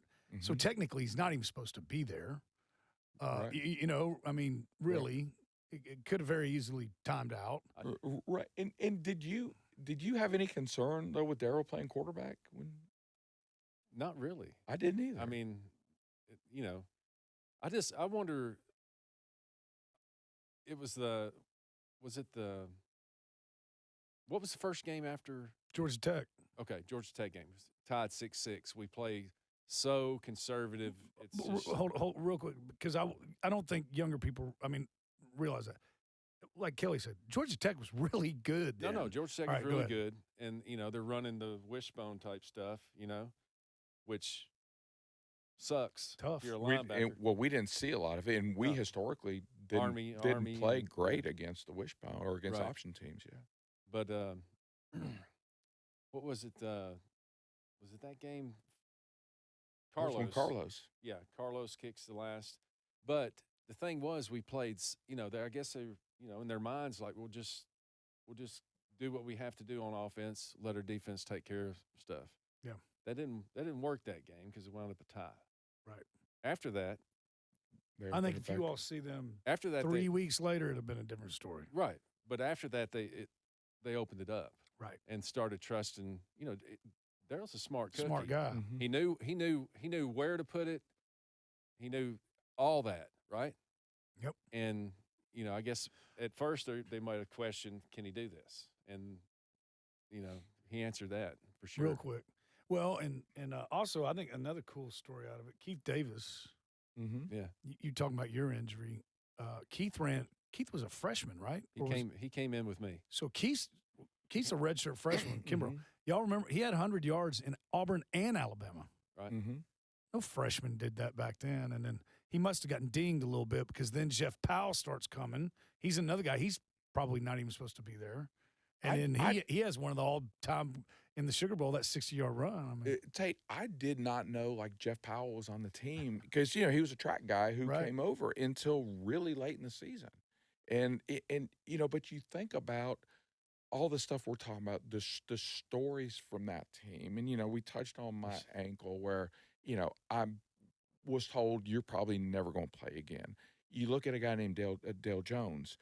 Dale was not highly recruited. He had to go to, I think, TMI to put on weight and to get bigger, and look what he does. Kimbro, freshman All-American, he was not a blue chip recruit. Hovanek came in as a linebacker in my class. He was a very bad linebacker who turned into a really good defensive lineman. Daryl Dickey, a 6-year senior, who, again, I had full confidence in Daryl. Chris White. Chris White was came there as a quarterback and had not played. Yeah. Really, he did special teams up to that point. Right. And so there's a ton of stories like that about that football team, of stuff that we talked about T-Mac earlier, who was couldn't really catch the ball as a wide receiver and turns into a hell of a cornerback. Charles Davis came as a quarterback. And our whole secondary, Terry Brown, Tommy Sims, Charles Davis, Chris White, they all came as quarterbacks, and they were all starting DBs. I heard Charles tell the story. He heard Tony throw a ball one time. He said, "I'm done." He said, "I'm going to go see Coach Zook and see if I can be a secondary player." Yeah, Smart move. back then they majors would recruit, out of however many in the class. It seemed like there'd be like 8 or 10.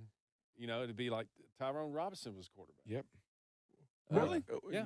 Well, because he came in as a quarterback, best athlete on the field for most high schools. Yeah, best athletes on the field, and they knew the game. Yeah. Anything else on 85? Is there again, maybe one day we'll do like an after dark one that you got to like subscribe to, but and then we'll tell some of those like you got but any like anything just stick out like, man, they'd like to hear that one. I was younger. I was the youngest guy playing, I guess, at that point on defense. And I just appreciate that they welcomed me in, took me under the wing. Dale took me under his wing, roomed with him, on the road. He brought his own, they had his own projector in the room. I think we talked about that earlier off, but I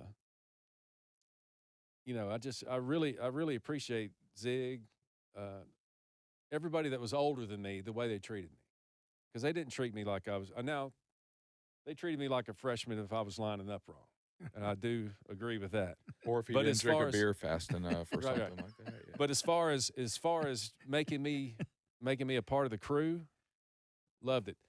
Now, one thing that always sticks out is, when we're home games, we would go to a hotel out Cedar Bluff? West Knoxville. It was that Holiday Inn at Cedar Bluff, wasn't it? Yeah. So, but we would go see a movie. We'd go to the theater and watch a movie. And then when we got back to the hotel, we were all you weren't supposed to have more than so many people in a room. Well, most of the defense would pile up in a room and watch Miami Vice, right? It was, and once things Did Kelly think he was Don Johnson, or what's his son? No, what's his name? Crockett and Crockett Tubbs. and Did he think he was Crockett? I don't know who he thought he was. I never dressed that way. No. But the thing is we weren't supposed to be doing it. We weren't supposed to have that many people in a room, but we did. And as it progressed, it was just something that was going to happen, and we didn't even have to hide it anymore. We just did it. And we'd hang out and watch Miami Vice on a Friday before a game, away, home or away, whatever it was. And it's so funny he said that, because that was going to be my answer when you said, because, you talk about all the on the field stuff, and you remember some of the plays, but so many of the memories is the stuff that doesn't happen on the field. Yeah. And I was going to say the same thing, just the bonding. And I think it started off just with the linebackers. It was like me, Yeah. Darren, Dale, and Kimbro. And then as the season went on, other dudes would start, like Hovanek would come in, and, we'd have other guys. And, yeah, by the end of the year, there might be 15, 20 guys in a room. And it was usually in mine and Darren's room, Yeah. I think. And, there were 15, 20 guys in there watching Miami Vice, and we weren't doing anything wrong, causing trouble. And, Tim There might have been some tobacco products in a tin. all the Tennessee guys. Yeah. Not this Florida boy, but yeah. Darren did. He was a New Jersey boy. Yeah. I didn't even know what that was. Anyways, that's on the After Dark. That's not bad. Y'all were in college. But, That's right. the Tennessee boys took pride in their Copenhagen, correct? Yeah, They like the dip. Yeah. They're leaving bottles and cups around. You're like, these Yeah. rednecks. I did a lot of stuff, but I tried dipping one time and did not like it, and never went back. I remember. Go ahead, bro. I remember Harry when was it Andy Holt we moved to while they were working on It Gibbs? was 87, yeah. Okay. Yeah. So Harry would go out and come back in and feeling his oats sometime, and he knew that our room had some dip. So you'd hear a knock on the door. Hey, it's Harry. It's Harry. It's Harry. He'd come in. Need a dip, And I remember one time, specifically, he comes in. He's like, "Where is it? I want one." I was like, "Dude, we don't have it." I was weighed about 230 at the time. He just picks me up, like I'm laying on the couch. I was like, "Harry, I promise I don't have any." He's like, he sat me back down, straightened my shirt up. I'm like, golly. So we started keeping some in the fridge for him if he ever came by. You remember some of the stuff in the dorm where we would, I forget who it was. All right, Gordon Roberts. Remember Gordon Roberts? Yeah, I do remember. All right, Gordon Roberts would come in. Is this the chocolate? Yeah, the brownies. Hey, Yes. So, I'm sorry. Yeah. So Gordon Roberts was, he was notorious for walking in a room. what did he play? Well, he was a guard from. Okay. He was from Sparta, from White County. Okay. I hope he didn't get mad at this story. That's okay. But he would notorious for coming in and if you had food sitting out, he'd just come in and grab it, blah blah. So somebody's room had that happen to him. So somebody's mother, or somehow or another, made some X-Lax brownies. There used to be chocolate. I don't know if they still is. There was chocolate X-Lax. Right. And Is that somebody in this room? he wound. No. Oh, okay. He wound up.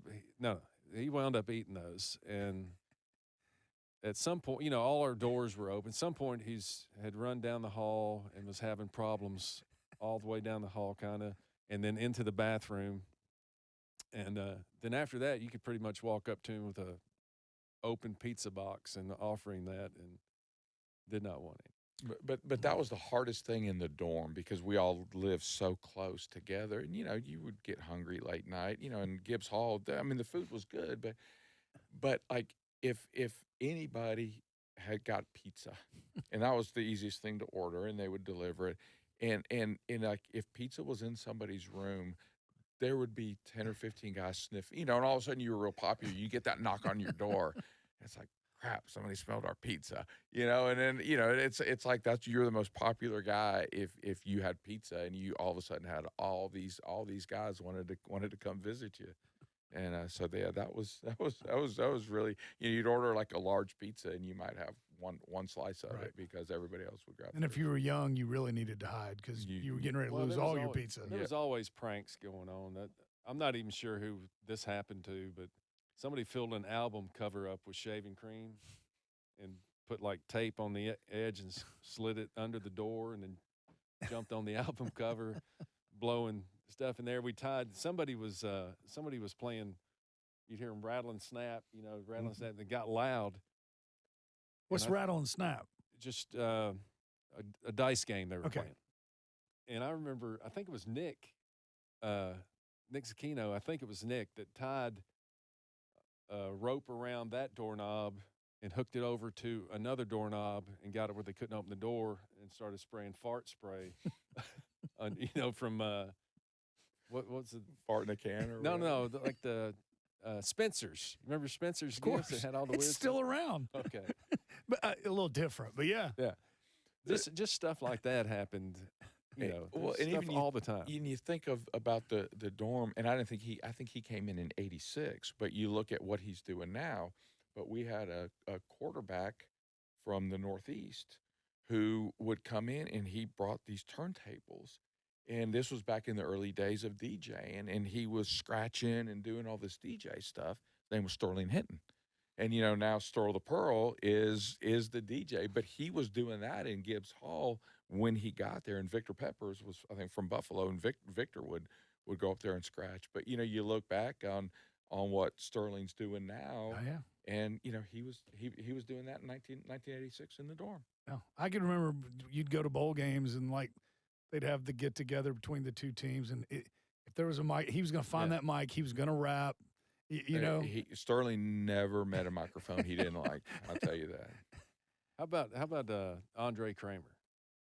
Was he not a trip? Andre was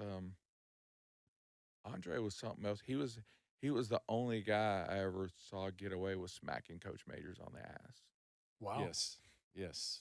Because we would run between drills, and Coach Majors, we would always have to get down on the ground and stretch. And I don't know if he did it intentionally, but if it was cold, and then he'd come up and smack you on the butt, and it would sting, And so sometimes one day practice we were running from drills, and Andre was just his own dude. He would just do. And I remember he was going from one drill to the other, and he runs by Coach Majors. How you doing, Coach? And just kept on running, and that was it. Well, let it slide, huh? But one thing about that though is he helped win an Alabama game, right?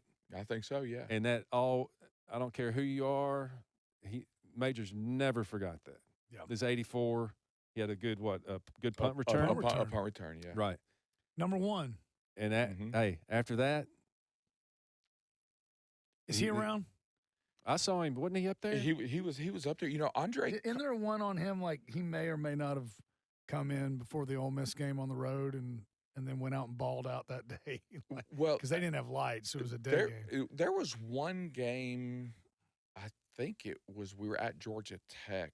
Might have been my senior year. I forget when we played down there.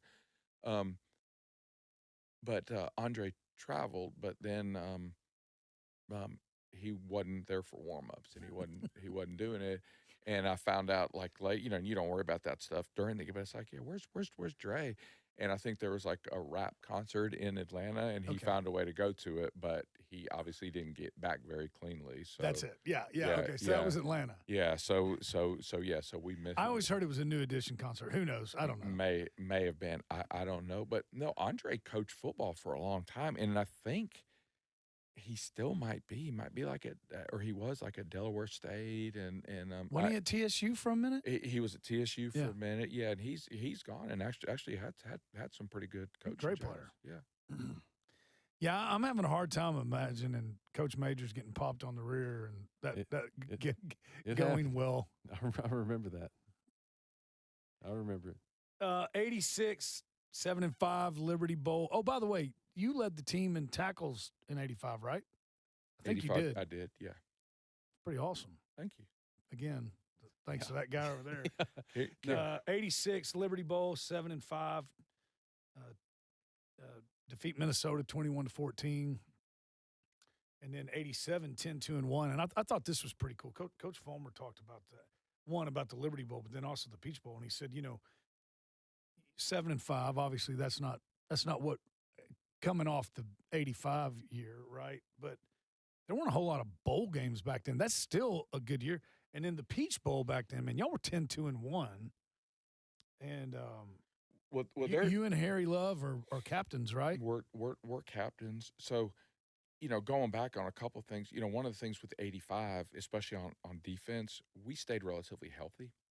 And I think that helped us kind of get, as Bryan said, that as that hill was rolling, because we were healthy and we just kept getting better and better. 86, to start the season, there was this ticket scandal that Carlos Revez and I got suspended for the whole season by the NCAA during the summer. It got reduced to one game. But they did this whole investigation, and I know like Nebraska and Texas, then they started looking into tickets. And it was like this big nationwide thing, but we ended up having like 20-something guys got suspended for ticket. You look at NIL today, and it's almost it's laughable. Well, and back then, yeah, the tickets, you could only give them to students or family. And this actually involved John Cook, who was, I think, a student at the time, but Bill Bates and Denise, I think Bill had a week off and he was coming to town. So everybody knew everybody in the ticket office. So I was going to sign my tickets over to Cookie, and then he signed them over to Bill and Denise Bates because they were going to be in town. So then I got asked if I was related to them. I went in and there's like all these athletic directors and legal people I didn't know. And they were like, yeah, you're under investigation. So I got suspended for the whole. So we had like a lot of distractions in. First of all, why in the heck is it a hard thing for Bill Bates to get a flipping ticket to a UT game? I don't. I just think it was easy because he and John Cook were really good friends. Yeah. That I don't know, but yeah, but that was.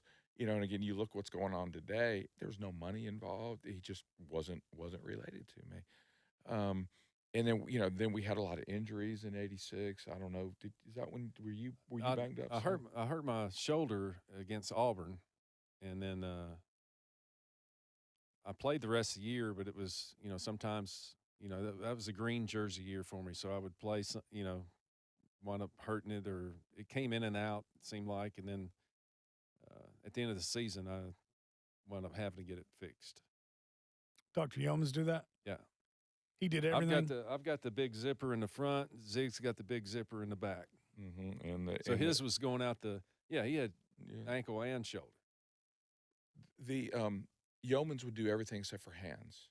And so if you had something with your hands, you would go someplace else. But you're talking about the '87 year and even the Peach Bowl. And we talked about Tim Karen earlier, how Tim was disciplined at everything. And we thought we were better that year than going to the Peach Bowl. And we thought we should have gone someplace else. So Will Dog and some of the seniors had this idea, we're going to boycott this game. We're not going to the game. So I don't remember that. So some of the seniors, well, it didn't last very long because some of the seniors led by Will Dog, we had a meeting with Tim. And we walked in, and there may have been 15 or 20 of us. And I think Will Dog presented it and said, we think we're better. We're going to Peach Bowl. And Tim said, you're going to the game. That's it. You're playing. And I guess we didn't think beyond that. And the meeting was over. And we went and we played in the Peach Bowl. And so that was our revolt in 1987. It lasted all of maybe 3 minutes. Aren't you glad you played? My shoulder was so bad that I did not play that game. Yeah. Wasn't that when Reggie Cobb went off that game, right? Or no? No, the cool game in '87 was the Kickoff Classic. Yeah. And that was one of the coolest games we played. And I'll bring in Harry Galbraith into this story. So Reggie was a redshirt freshman, and Reggie didn't play any or at all in the first half. And he comes in the second, and it was a really tight game, and Reggie took over that game. And I remember the story from the offense was that, Reggie was a little bit wide-eyed a little bit, starting off, and they were in the huddle, and, he may not have had everything together. And I understand Harry kind of snatched it up, and he said, "Follow me." And that was pretty much the game plan. He said, it was like, "I'm blocking for you. You just follow me. And wherever, if you follow me, you're going to be good." And Reggie went off for he had over 100 yards in the second half. Wow. But that was a really cool game, wasn't it? Yeah. Is that the one when Darren took the 100 Yeah, yard? because I'd gotten shoulder surgery earlier, that February. So when I come back, I'm still, when you have surgery like that back then, it's not microscopic surgery. They're cutting you open. They're cutting through some stuff. So, but David Johnson. Oh, Uncle Remus. David Johnson is the one that tipped the ball, right? On the goal line. Yeah. David reaches out, tips the ball, lands into Darren Miller's hand, and he ran about 140-something yards. Kind of took about 32 seconds. Took a long time. And that was one to bring back T Mac. Because he was running so fast. Yeah, he blocked like 3 guys on that play. He would go from like one guy to another guy, just shielding them off so they wouldn't catch Darren. And he's probably thinking, why don't you just hand it to me? I'll get it to right. I'll make this a lot quicker. Yeah. Was oxygen around back then? Did he? No, I don't remember us having any of that. He dang sure needed it after that. Yeah, the biggest thing that would revive me, they would do ice towels because we didn't have the fancy fans, none of those misters that would blow. But those student trainers on those hot games, you or even during scrimmages or practice, you'd come off the field, ice towel, man, and they'd have these towels in these coolers. They put them. That was it, man. Yeah, that was good stuff. I mean, I look at what they're going through now, and I'm like, golly, do not complain because two-a-days was. 2-a-days was not fun. I think my senior year, I went into 2-a-days at the first day in pads. My senior year, I think I weighed 240, something like that, 242, because they were talking about me playing the strong side, defensive end. And at the end of that practice, when I weighed out, I weighed right at 230. I lost 12 pounds of water weight. Yeah. Then the next day, it would drop on the heavy end, never get lower than 230.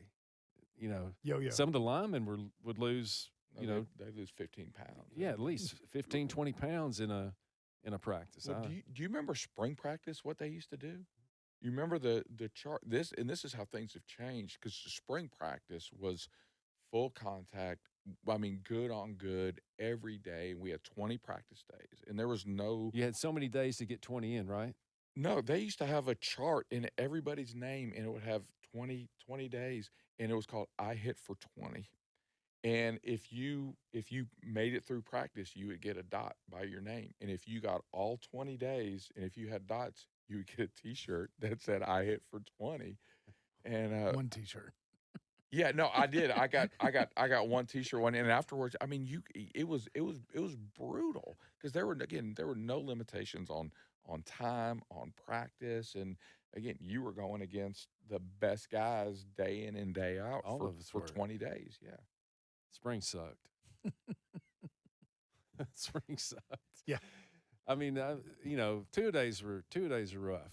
But, at least you knew what you were building towards. Yeah, I mean, spring, one practice and you're sore. And then that soreness it never went away for 20 days. It would just add up. And then before my senior year, that spring, I was having some trouble with the hardware in my ankle. And Dr. Yeoman said, well, we can kind of clean it up and remove, because I had this plate with a bunch of screws on the outside. And I thought, it's a good time to get it out right before spring practice. And what's funny about that is, it's not funny, but after my mom passed away, I was looking through her stuff, and there was a letter that I had written her and it was during this time, and I was talking about how I was missing spring practice, and I put in there, Coach Donahue asked me every day when I'm going to practice. So I mean, it was very, very frowned upon to miss a practice. Oh, yeah. Yes. Man, this is great. All right, let's do this. Let's break. And you ever played that game like Bring Your Best? You know, everybody's fighting over the audio speaker. All right, it's your turn. Bring your best song. You with me?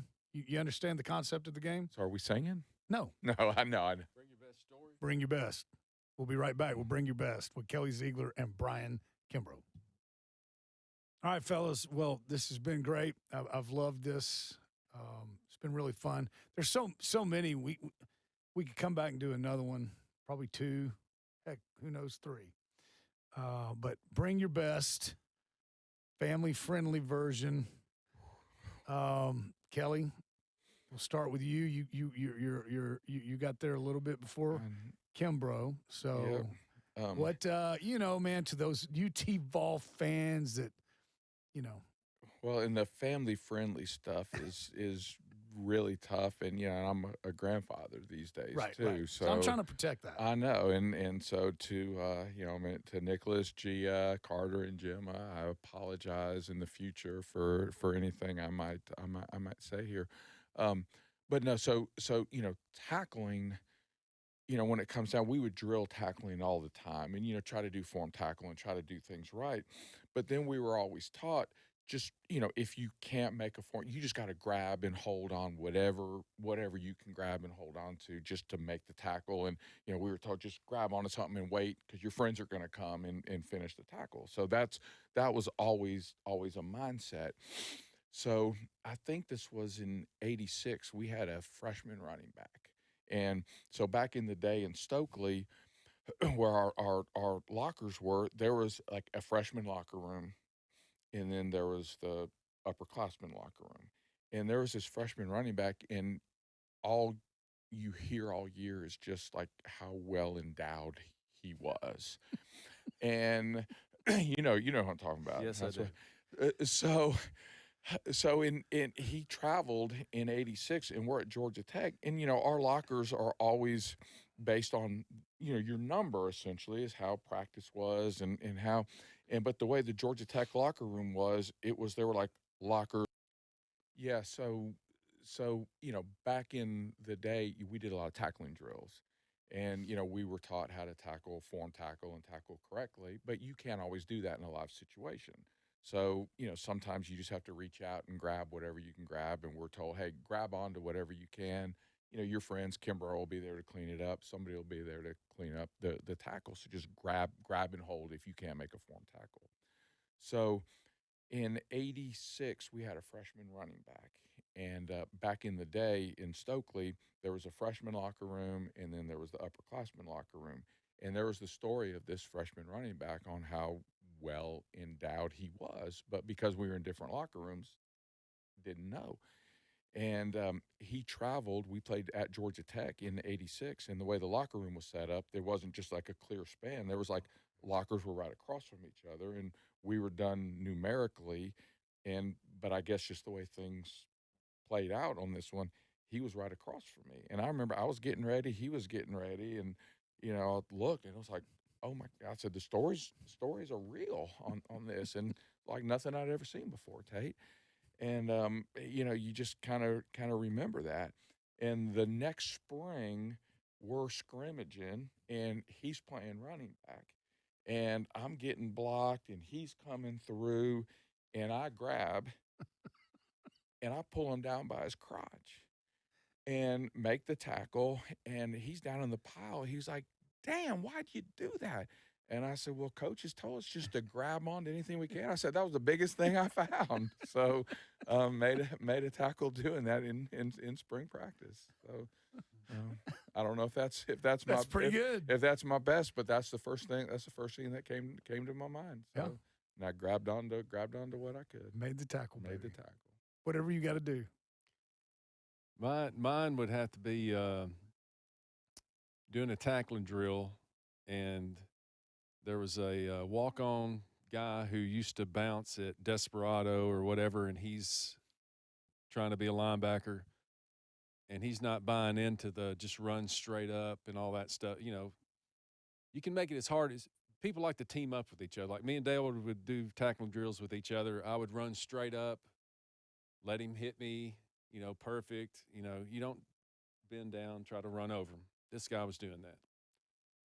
And Coach Majors, I think him and Remus Dave Johnson went against each other during that drill. I can't remember exactly, but Majors comes running out of the tower, you know, GD, you know, all the way down the tower, comes out. Let's see it again. Let's see it again. So they do it again, and it's not right because the guy's trying to run over somebody. So at some point, he throws me the football. Majors does, like, run at me. I'm like, Run at Coach Majors? Yes. Oh. So I kind of run. Coach Foles is over here on the side. Coach Foles was kind of his whipping boy. He was the one that caught it all, like, bad. To me, it seemed like. So I run toward Majors. He tackles me, kind of, form tackle. I said, run at me, you know. So do it again. And Dale's still there. Dale's like, you know, hey. So I run a little bit harder and kind of take him back some.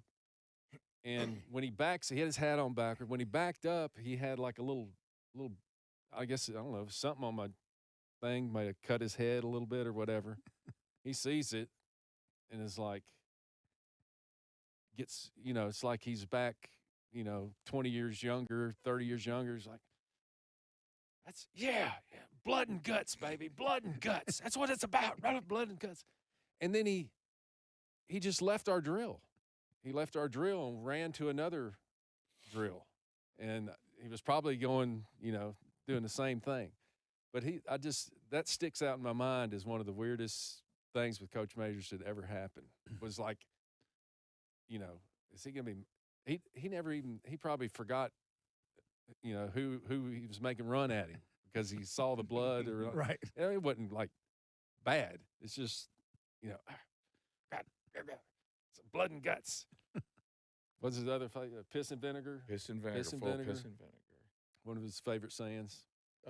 There was one talking about Remus because Coach Majors used to always, like, if you screwed something up. Is this where he asked him how old he was? Yeah. He would always ask, like, Tate Mathews, how old are you? And you say 21, Coach. He said, well, you're old enough to know better. And so one time Remus had messed up, and he said, David Johnson, how old are you? And he said, 15, Coach. And Coach, what? You're still old enough to know better. It kind of threw him off. He didn't know he didn't know what to do. I've got another one that's probably cleaner and better than the other story. So we were talking about the '85 season. We're down at Florida, and it's this this hot game. And the way we would bring the defenses in, I talked about Coach Bumpus. Coach Bumpus was an All-American defensive lineman at Arkansas, and he was still young. He was a big, strong. He was a bad dude. Yeah, he had this big old thick mustache. We used to talk like him, like yeah. Mustache. You had a great mustache. Thank you. I appreciate it. I worked really hard on it. Yeah. Thank you. I'm glad you noticed. But we used to call it the bump stash. And sometimes like he would come up and like talk to you, and his like mustache would like poke you in the face through your face mask. But so Coach Bumpus would signal the front into me, and then Coach Zook, who was a wild man, he would signal like to Charles Davis the secondary call. So we would always look, and I won't mention a name, but there was a coach who was the get back coach on the sideline, and so we're at like a critical part of this game, and I'm trying to look at Coach Bumpus, and he's like right in our sight. So, like, I would move this way, and Coach Bumpus would move this way, and this guy would just, inadvertently, he would get in the way. And then, there's obviously time is a factor. So Bumpus takes him by the back of the shirt. Oh, no. And tosses him. Well, Charles is trying to get the signal from Zook. Bumpus tosses him into Coach Zook. So bumps him. And so Zook, and this guy's kind of off balance, and Zook's getting frustrated. So Zook takes him by as he's got momentum and throws him, and the guy hits the ground. Charles and I cannot keep it together. We are laughing, and I think we just ended up running our base defense because we had no idea like what the call was. I think we just probably called 50 cover 2 or something. I don't remember what we ended, but that's one Charles and I still talk about. It's like you remember when this guy got abused by Coach Bumpus and by Coach Zook? I mean, and they just tossed him by the wayside. That's rough. We're not talking about a kid here. We're talking about This was a grown man who'd been with the program, been with Coach Majors for a long time. Yeah, he got ragdolled by 2 coaches. Yeah, that's rough. Golly. Hey, that triggered a memory. Off air, we were talking about this, and Coach Fulmer and Coach Mathews were talking about going 3-on-3 with the defense. And Coach Donahue, you felt like maybe, I don't know if misrepresentation is the right word, but maybe didn't give the defense quite the credit. You guys got the mics last. Would you like to respond? That we didn't get the credit? Well, oh, no, you weren't here. We were walking up the stairs, and Zig said, I kind of feel like they were kind of like talking about our defense like we were, because when I listened, because I think they started talking about how we would, like, Coach Donahue would like, do twists and would stunt. No, and he didn't kind of say that. He did say that. Yes, he did say that. This was during 3-on-3. Yes. During fall drill. I like it. The only thing they had to do was go straight ahead and block, and a running back run right behind them. Right. So that's very fair. Well, and also when you think about it, is that the fall drill is 3-on-3, but when you have a center and 2 other blockers, there's 4 gaps, and there's a quarterback and a running back. There's 4 gaps. There's 3 of us. So defense is gap control. So there's always going to be 1 gap open. It's not a fair drill to begin with. So Coach Donahue, he would get mad sometimes, and he would have his twist. And then also guys like Kimbro and I, the linebackers would be in it against offensive linemen. So these guys are weighing 285. Kimbro and I are going 220, 225 during the later part of the season. So there's a lot of things that are not built in to the defense's advantage on that. So of course we would play games and we would twist. We were a lot smarter than the offensive lineman. I hate to tell you that, Coach Fulmer. But we would. But the funniest thing about that drill with your dad is we would do 3 downs, right? They would have 3 plays to get 10 yards. And your dad and Coach Donahue would be out there. Your dad would be behind the offense. Coach Donahue would be behind the defense. And your dad would always get, he was quick, and he would always get and he would spot the ball. And there were times that he just intentionally wanted to aggravate Donahue, and he would spot the ball like a half yard or a yard further towards the goal. And he wanted Donahue to see it.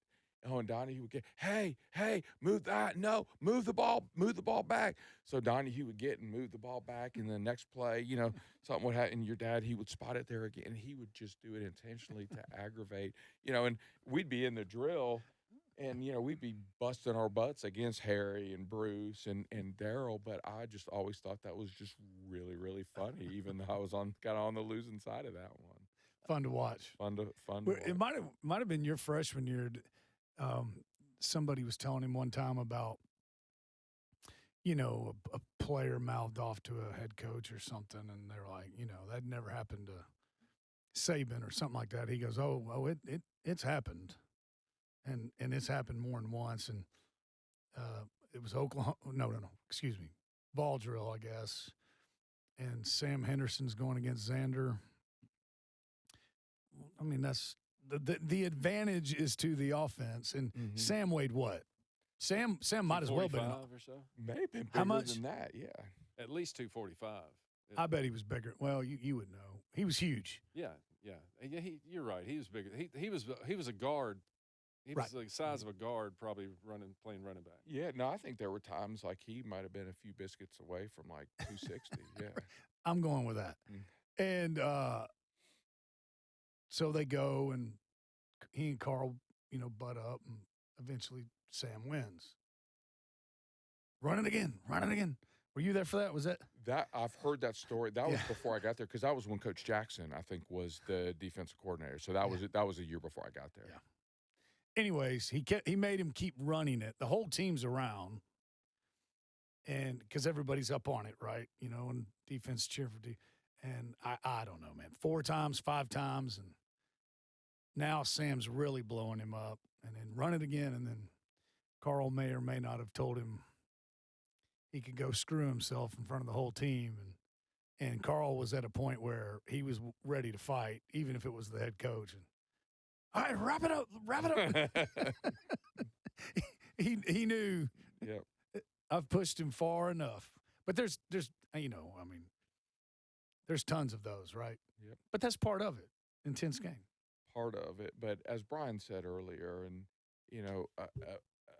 I look at that coaching staff, from Coach Majors to Coach Fulmer to Coach Cutcliffe to Coach Matthew, all those guys, and on defense, Coach Zook, your position coach, Coach Foles. Well, and then after that was Kevin Steele. Kevin Steele. Well, that was after me. Well, Coach Steele may have been there before you got there then, because I thought he was there my senior year. He came back. I can't. I thought he was coaching something. I thought he coached outside linebacker. Oh, my senior year. was he coach secondary? Would have been your junior year.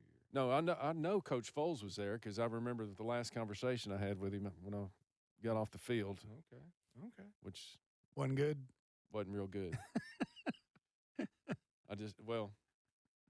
It's one of those where, earlier we talked about kind of the punching bag, being the punching bag of the defense. And, last tackle down at the stadium, walking out, hugging, trying to hug me. Like, yeah, I said, I just told him, I said, Coach, I said, you need to start standing up for yourself. You need to stand up for yourself. And he just looked at me like, he just like realized what I was saying. Yeah. And it's just, it's one of those, I'm sure that happens everywhere. There's always the one person that can take it and will take it. And Coach Foles was that one.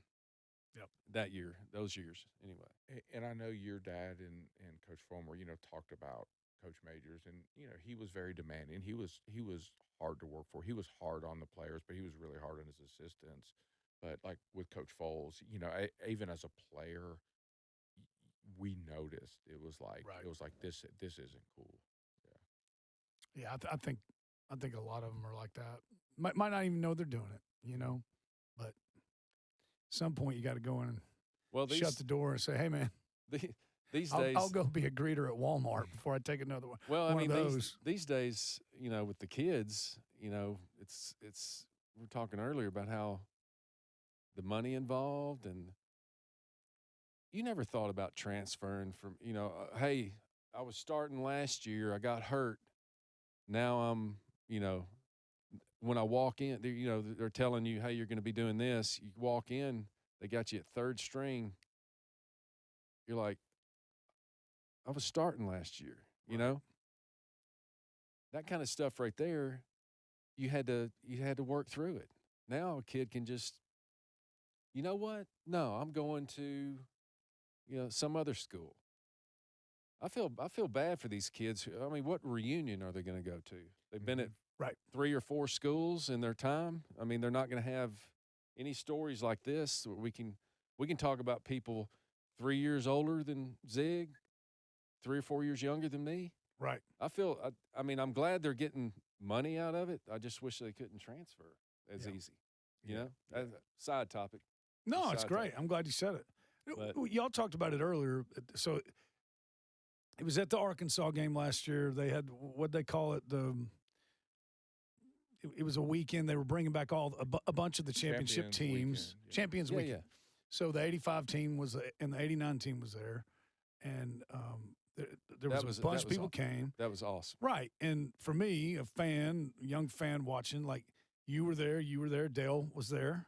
Mm-hmm. And at one point, I walked over and you three were talking, and you guys are, it was like it was 1980, 5, and Right. y'all were in Stokely, and Right. Well, and even to Brian's point, like at first I got confused because there were guys like Amsler, Roland. There were guys on the '89 team that I played with that Brian played with, and I'm like they weren't on the '85 team, but Yeah. because there was nobody was transferring. There were a lot of guys on that '89 team that we played with, and we knew. And to your point, I don't think a lot of guys get that anymore. No, I don't. I mean, it won't be like this. They're not going to be able to sit down and talk about what a 6-year span between.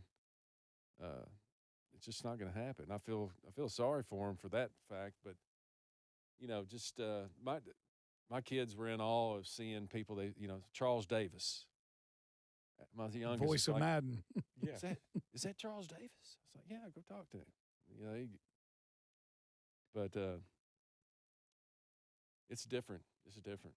Well, and I even heard something today, it may have been from the SEC, because media days are going on. Yeah. And they were talking about how the SEC, has not been in a national championship game the last 3 years. And somebody made a point with the transfer portal, like, when Alabama was dominant under Saban, that he would recruit all these top guys. And they may not start for 2 or 3 years, Right. but they knew I'm on Alabama. We're going to win. My time's going to come. And when I start, I'm going to make it. I'm, going to NFL, and we're going to compete for a national championship. They said now you get those guys at a place like Alabama. If they don't play their first year or two, they don't pay their dues. They transfer. Right. And they transfer and they find somebody else. And somebody, I thought it was a great point, and said that's kind of been part of the demise of, and I don't think the SEC's done with. But the point was that that's why the SEC hasn't dominated the national championship game in the last handful of years, because people are hey, why am I going to make third string money when I could be first string money at Indiana or play a place you would never think about playing, but right. Hey, Texas Tech, Texas threw Tech, all that money out there, Yeah. SMU a couple years ago. Who was the funniest guy on the team? I got mine. I'm trying to think. Go ahead. Mike Whitehead. Yeah, that was a funny dude. So I don't know if you remember Whitehead. He was a junior college transfer. We had a lot of guys from rural Georgia. He was from, I think, Americus, Georgia. And he was probably in your room for a little bit, because he was one of those guys. He wasn't necessarily big enough to play defensive line, but he wasn't mobile enough to play outside linebacker. So he kind of went in between. But that dude, and you're too young there was a comedian named Nipsey Russell who used to do these rhymes, and they were all these dirty rhymes. And there were times like after practice, and these were hard practices, and unfortunately Whitehead died a handful of years ago.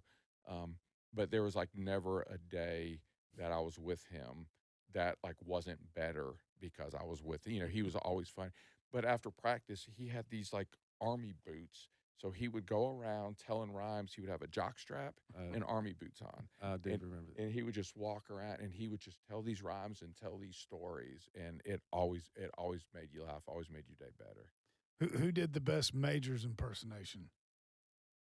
I don't remember anybody really doing it. I think Andre did a good job, Kramer.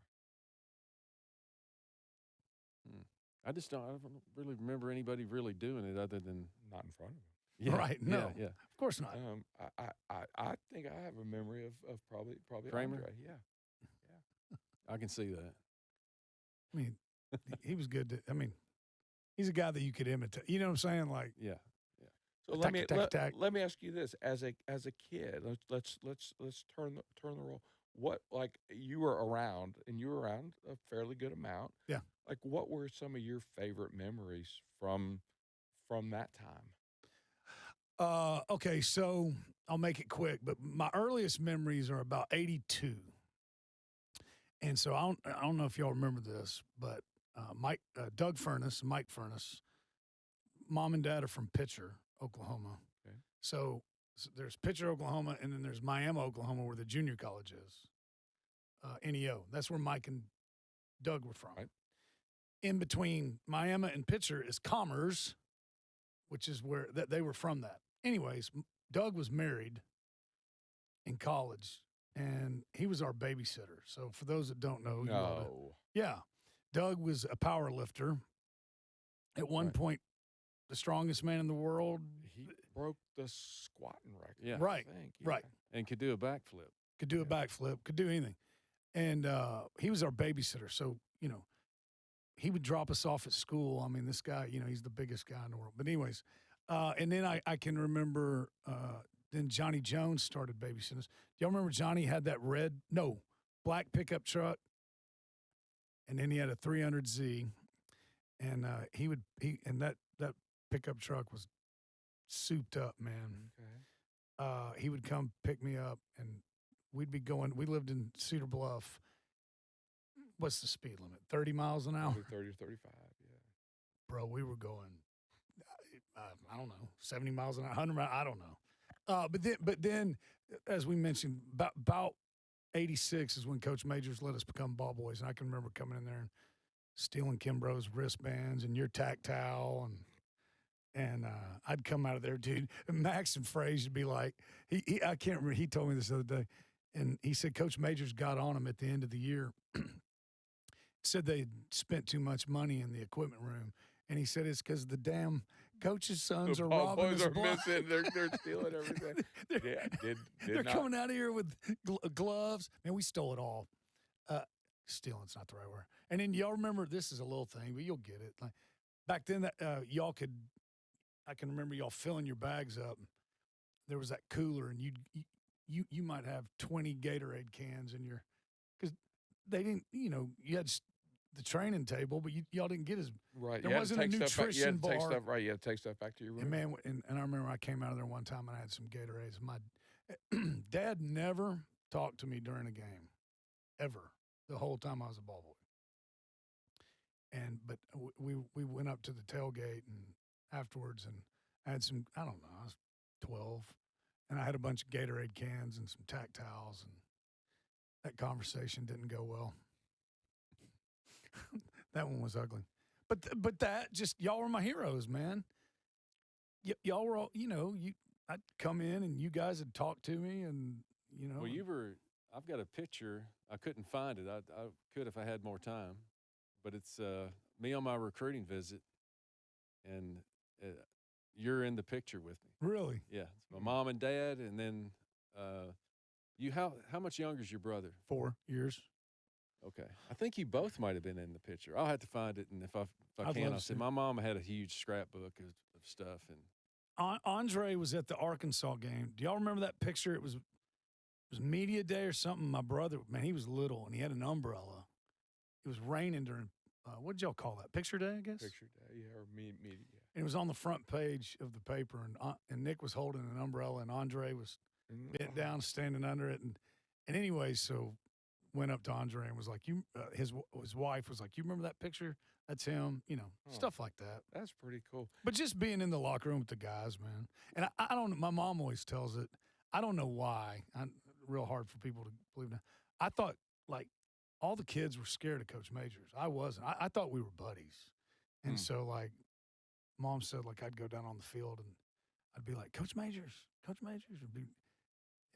Dad would look up at Mom. So like, you had poor "Kick his ass." self-awareness at the time, or overconfident. I don't ever remember him being, he was always nice to me. And I think that's where things have changed a lot. Is that back then it was definitely with Coach Majors. It was a kind of to the players. It was a boss subordinate. There was none of this player coach stuff. It was Right. He was the coach. You were the player. There was a thick line, and that's kind of when I thought it was really cool with your dad and Coach Fulmer both, because the offense linemen loved Coach Fulmer, the running backs loved your dad. They wanted to play, and there was much more of a connection there with both of those guys with their position groups. Yep, and you can see it when they. But then what was real cool for me was when I got older, and then I would bump into you guys. That was At neat. the bar, Huh? at the bar. Bryan used to work do we call it security? Yeah, worked the door at quarters. Bryan had a security job that he may or may not have given me some extra Let you in. privileges that maybe I shouldn't have had at the time. Is that fair? That's fair. That's fair. But that's the cool thing for me, though, and that's why I wanted to ask that. Just seeing you, because again, I do remember you, running around on the sidelines and doing that, and now sitting in this, setting 40 years later, and to see you and who you become, it's just a really full circle, cool moment for me to see you how you turned out. Thank you. I've got we're talking That about means a lot. the Auburn game earlier when, of course, the goalpost got torn down, dragged down, Cumberland. One of my best friends since 6th grade, has a piece of the goalpost on a mantle. Somebody after the game went into a hardware store down there and got a hacksaw. Yeah. And started hacksawing through that and was cutting off pieces of it, and everybody was getting a piece of it. So just thinking about your view of whatever it was, that's his view of the game, of what took place and the whole experience. Yeah, man. There was no internet, no cell phones. Right. No, you guys were thank our goodness. heroes, man. Thank goodness. Yeah, right. This is. I told my kids this. I'm embarrassed. I can remember this, man. So it'd be like the Auburn game, and again, I don't know how he got away with letting us be ball boys. We were all like 13. They'd never let a kid be a ball boy in an SEC game now, No, Well, and just on the sidelines, just getting trucked, by a play on the sidelines. What was the coach of the old coach at Kentucky? What was his name? Jerry Claiborne? Claiborne. Yeah, he knocked me out. I got in his way. I was on the opposite. He knocked me out of my. But I can remember. This is like I get hot on the back of my neck, embarrassed. I was telling my kids this. It'd be like we'd be in kneeling, and it's 3rd down. You guys are out there getting ready to make a big, and I'd start like waving my towel, and the crowd would start getting loud, and I thought it was because of me. That's awesome. And then make a big play. And I did my job, man. That's awesome. I love that. It's pretty embarrassing, but kind of funny. But that was it. Just, the coaches back then didn't make a lot of money. Right. Crazy, right? Compared to what's going on now. And so we didn't go on a lot of vacations and things. But, dude, we got to go to every UT football game. Got to go in the locker room. Got to go to practice, so. When you probably had bragging rights at school. Yeah, man. Yeah, it was cool. Awesome. Love it. All right, so defensive lineman, the defense on for the Sugar Bowl year. So if you start at let's see, Robbie Scott, right? Richard Cooper, Fred Bennett. Yep. Fred Bennett. Fred Bennett. Hovanek or Mark Hovanek. Mark Hovanek. It's Hovanek. Dale on one side, me on the other side. You're forgetting one who had a great game in the Sugar Bowl. Hold on a second. Richard Brown. Huggy Bear. Huggy That's Bear. right. Huggy Bear. Huggy Bear. Yes. Huggy Bear. Dale on one side, me on one. You, Miller. Of course, DeLong played a lot that game too, right? Sugar Bowl year? He was a freshman that year. No, I thought he played. He was a special teams guy. Yeah. I thought he played. Well, he did come in late in the Sugar Bowl. Probably would have come in late. And then, all right, I'm just trying to Chris White, Terry Brown. Tommy Sims, Victor Peppers. T-Mac. Did you say Charles? Mm-hmm. I always wanted to be 22 growing up because of Charles. Really? I mean, as nice as the guy is now, he was that nice in college, right? Yeah. And here's the thing, because people ask about, Charles and how he got to where he was. Charles wasn't a drinker. He would kind of go out and he'd hang out with us, didn't mind anybody who did. But I remember nights we had curfew, and if we would go out in the dorm and come back, we needed something to do. Again, not much on TV, not much internet. But we would sit around and quiz Charles on sports trivia.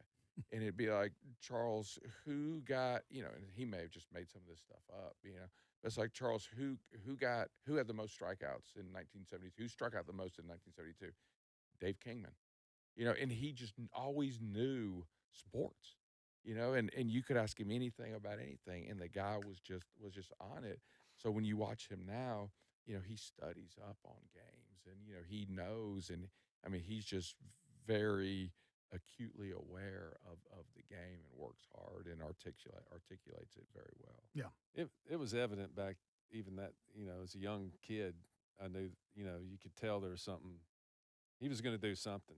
I mean, in that realm, to me, because he was so well spoken and so even keel and smart. Yeah. He had a great mustache too. I'm glad he doesn't have it anymore. Right? Is that fair? Hey, okay, because everybody, he's like maybe the hottest thing now. Every time the UT job comes open, what's the hottest rumor? Who are they going? The groomers? The groomers. Yep. So the Grood dog was a GA, Right. graduate assistant back then for you guys. Now you guys are getting a little older. You're not a freshman just trying to stay under the radar. So what was Gruden like as a GA when you guys were running the program? I think Zig talked about it a little earlier off air, and I was not completely aware of all that. No, I mean, some of it, yes, but I don't. No, but back then, GAs, it was a hard job because there wasn't all this technology, and these guys. And there was only one, maybe two of them. I think we have two, one on offense, one on defense. Yeah. So, but the film, and we were probably watching film on VHS when you got there. My freshman year, it was still on the reel to reel. So if it would break, but the GAs, they would physically cut and splice the film or the VHS tapes. So those guys would work like into the night, and they would have to, cut up game film. And, if Coach Bumpus said, okay, I want all third and shorts from the last 3 games from Auburn, it was those guys, they would have to do it. So we would always try to talk Gruden into, this was before he was John Gruden. He was just Gruden, the GA. Oh, we try to talk him into coming out. Monday night we'd have a late practice. Come on down to Ivy's, have some beers with us. He'd be like, no, I got to get this stuff done. And we'd kind of get him and snatch him up and say, come on, Gruden. Come. And occasionally he would, but he was really, really serious about what he did. And but yeah, we used to kind of give him a hard time. Come on, Gruden, hang out with us, man. Poor guy. Ivy's. What was Ivy's? And when did it go away? Who raised? I do remember that. But Ivy's was behind the strip. It's Cool Beans now. Oh, really? Yeah, that was the old Ivy's is Cool Beans. And all I'll say about Ivy's, Monday night, $3, all the beer you can drink. Enough said. Enough said. And all of y'all would go? A lot of us. We'd have team meetings down there. Yeah, we had a team meeting. That's another thing. 5 years? You were there 5 years? 5 years. The dorm, all 5 years? No. Or did y'all move out back then? We were in when first got there, it was Gibbs, right? Mm-hmm. And then at some point they were redoing Gibbs. In 87. 87. My senior year, they redid Gibbs, and they moved everybody to Andy Holt. Yeah, that was the first time we got mixed with regular people. And, I mean, I'm just talking. Civilians, yeah. Yeah. Co-ed? Uh, Hopefully not. I believe Andy Holt Was it? was, yeah, because those were the apartments. And that was the first time, because we just had the cafeteria in the basement of Gibbs that I'm sure you used Mr. Porter. used to Mr. Porter. You better eat all that food. Take what you eat what you take. But that was the first year we had meal cards. And Yeah. so we could go eat at any place. And Ray Robinson, I don't know if you remember Ray, big old offensive lineman from Cannon County. I would because Ray knew like what every cafeteria on campus, where they had the best food. So there would be 2 or 3 times a week I would meet Ray for lunch on with the meal card because I knew it was going to be the best lunch on that day. You know, because Ray probably went about what 3:15, 3:20. Yeah. So if I wanted a good meal, Ray, where are you eating today, man? That's great. But yeah, I think that's another part of why y'all were so tight because heck, they don't even make it a year now. They tell them you got to stay here. They don't stay here. I mean, Well, I hear part of the NIL deals is getting them a condo. yeah, some of them. Y'all have done pretty well with the NIL deal.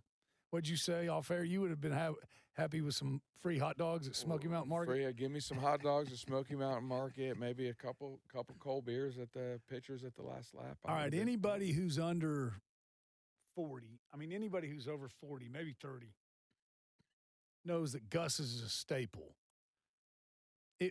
When you all were there, that's when Gus was there every night. Gus was Gus. Y'all were, I'm sure y'all were before the fire. Y'all were up on the wall. That had to, if Gus puts you up on the wall, that was a big deal. Mm-hmm. Like that was a badge of honor, right? It was. All right, you got to have a good late night Gus's story. No, I mean I think the best thing about Gus is we you know it was like either before or after a good night of drinking. I had a buddy tell me a long time ago, you got to get a good layer of grease down. You know, if you want to feel good the next day. So, you know, either before you go out or after you go out, you go to Gus's, get a good layer of grease down, and you feel fine the next day. What was your go-to at Gus's? Oh, it was more of a spicy one. I forget what it's called because there was the main Steam subs. whatever. There was like a main. It was like a gyro type thing, but there was like a main Gus's. But I got like an offshoot of the main Gus's, and they were thick. They were good. You? I loved Gus's. I just can't remember exactly what I got there. Not really sure. Ham and pepper jack cheese every time, Ham and of course the jack French cheese. fries. Yeah, the fries. You had to go with that. That's that part of that layer of grease. If you were in town, will you still go there? Oh, every time. Family doesn't want to go, but these young kids, they don't go, man. It's like it's almost criminal that they don't. It's a rite of passage. It's a right, yeah. Like it's, you know, who goes back every time he goes? Peyton. What I hear, yeah. Mm-hmm. Gus's, you remember? Have you ever seen the episode? I was never a big Seinfeld guy. Were y'all? I like Seinfeld. Yeah. Yeah. Do you remember the Soup Nazi? Yes. I'm convinced that one of those writers went to Gus's, and that is where the Soup Nazi. Yeah, what for you? And if you weren't ready, he had that big spatula. I can kind of see that. Well, again, that line would It show needed up. to move. Yeah, I'd never thought about that, but that's a really good call, Tate. Soup Nazi. Really good call. You did not slow the line down. No. Do not slow Or the you line were down. out, and you were getting verbally assaulted. Mm. Good times. Yep. Well, it was Good Times Deli, wasn't it? Gus is good. That's right. Gus is Good Times Deli. Well, man, this was great. You got anything in closing, Mr. Ziegler, Coach Ziegler? No, Tate, I'm just, again, really appreciative of this and you and, you know, and of people remembering. You know, that was a long time ago. And, you know, it's just always nice because we worked hard and, you know, we put a lot into it and, you know, to still be thought of and to still be recognized, you know, 40 years later. So it means a lot to me. So thank you. Thank you. Well, I enjoyed doing it. And I promise you they remember. Well, Kimbro? I'm just what he said. I appreciate it. You know, we had some really good times. I wish fans, you know, I wish fans could experience what we experienced, but they can't. Right. You know, but we had a great time. I'm glad that people are going to be able to watch this, and you know, maybe they'll hear something they haven't heard before. Oh, I promise they will. Yeah, but I really appreciate it. Good. Thank you. My kids might think I'm somebody for a couple days. I appreciate both of y'all doing this. I said I was going to end it. I'm not, because this is important. We were going to do Bro, Zig, and Dale. Dale lives in Boone, North Carolina. We were going to have to Zoom him in. We decided, I'm glad we did that, because this would have been 8 hours long, and it would have been awesome. But we are going to do one with Dale. So, he who has the mic last has the power. Any shot you want to take at Dale before we do the Dale one? No, I'm going to tell you whenever. So the hardest I ever got hit in a game was kind of secondary to Dale Jones. So it was the '85 Alabama game, and Dale was playing outside linebacker, and they just ran a little stop route over the middle route to the tight end. And this is always what I remember with Dale, not his great interception. Um, so so I go to break on the ball, and I'm running, and I'm going to kill this tight end. I didn't see Dale on the other side. And they always say it's the hits that you don't see are the ones that are most damning to you. So I'm going over to kill this guy. Well, Dale hits him like right before I do. So my contact point is different, and Dale must have hit him hard from the other side. So I get contact before, and you can even watch it on film. I grab on, my knees buckle, and that was the only time during a game like I was knocked out for a brief period of time from the secondary hit from Dale coming in on that backside. You got hit by friendly fire. Yeah, but no, we crushed. I think the tight end actually ended up leaving the game at that point. But yeah, we crushed him. But no, I got the worst end of that blow because I did not see him. And like I said, he got there a split second before I did. So. Well, I appreciated how he treated me when I first got there. Took me under his wing. Frazier and Max, whatever Dale told him, hey, I want you to cut his jersey off and hem it up. Remember, people?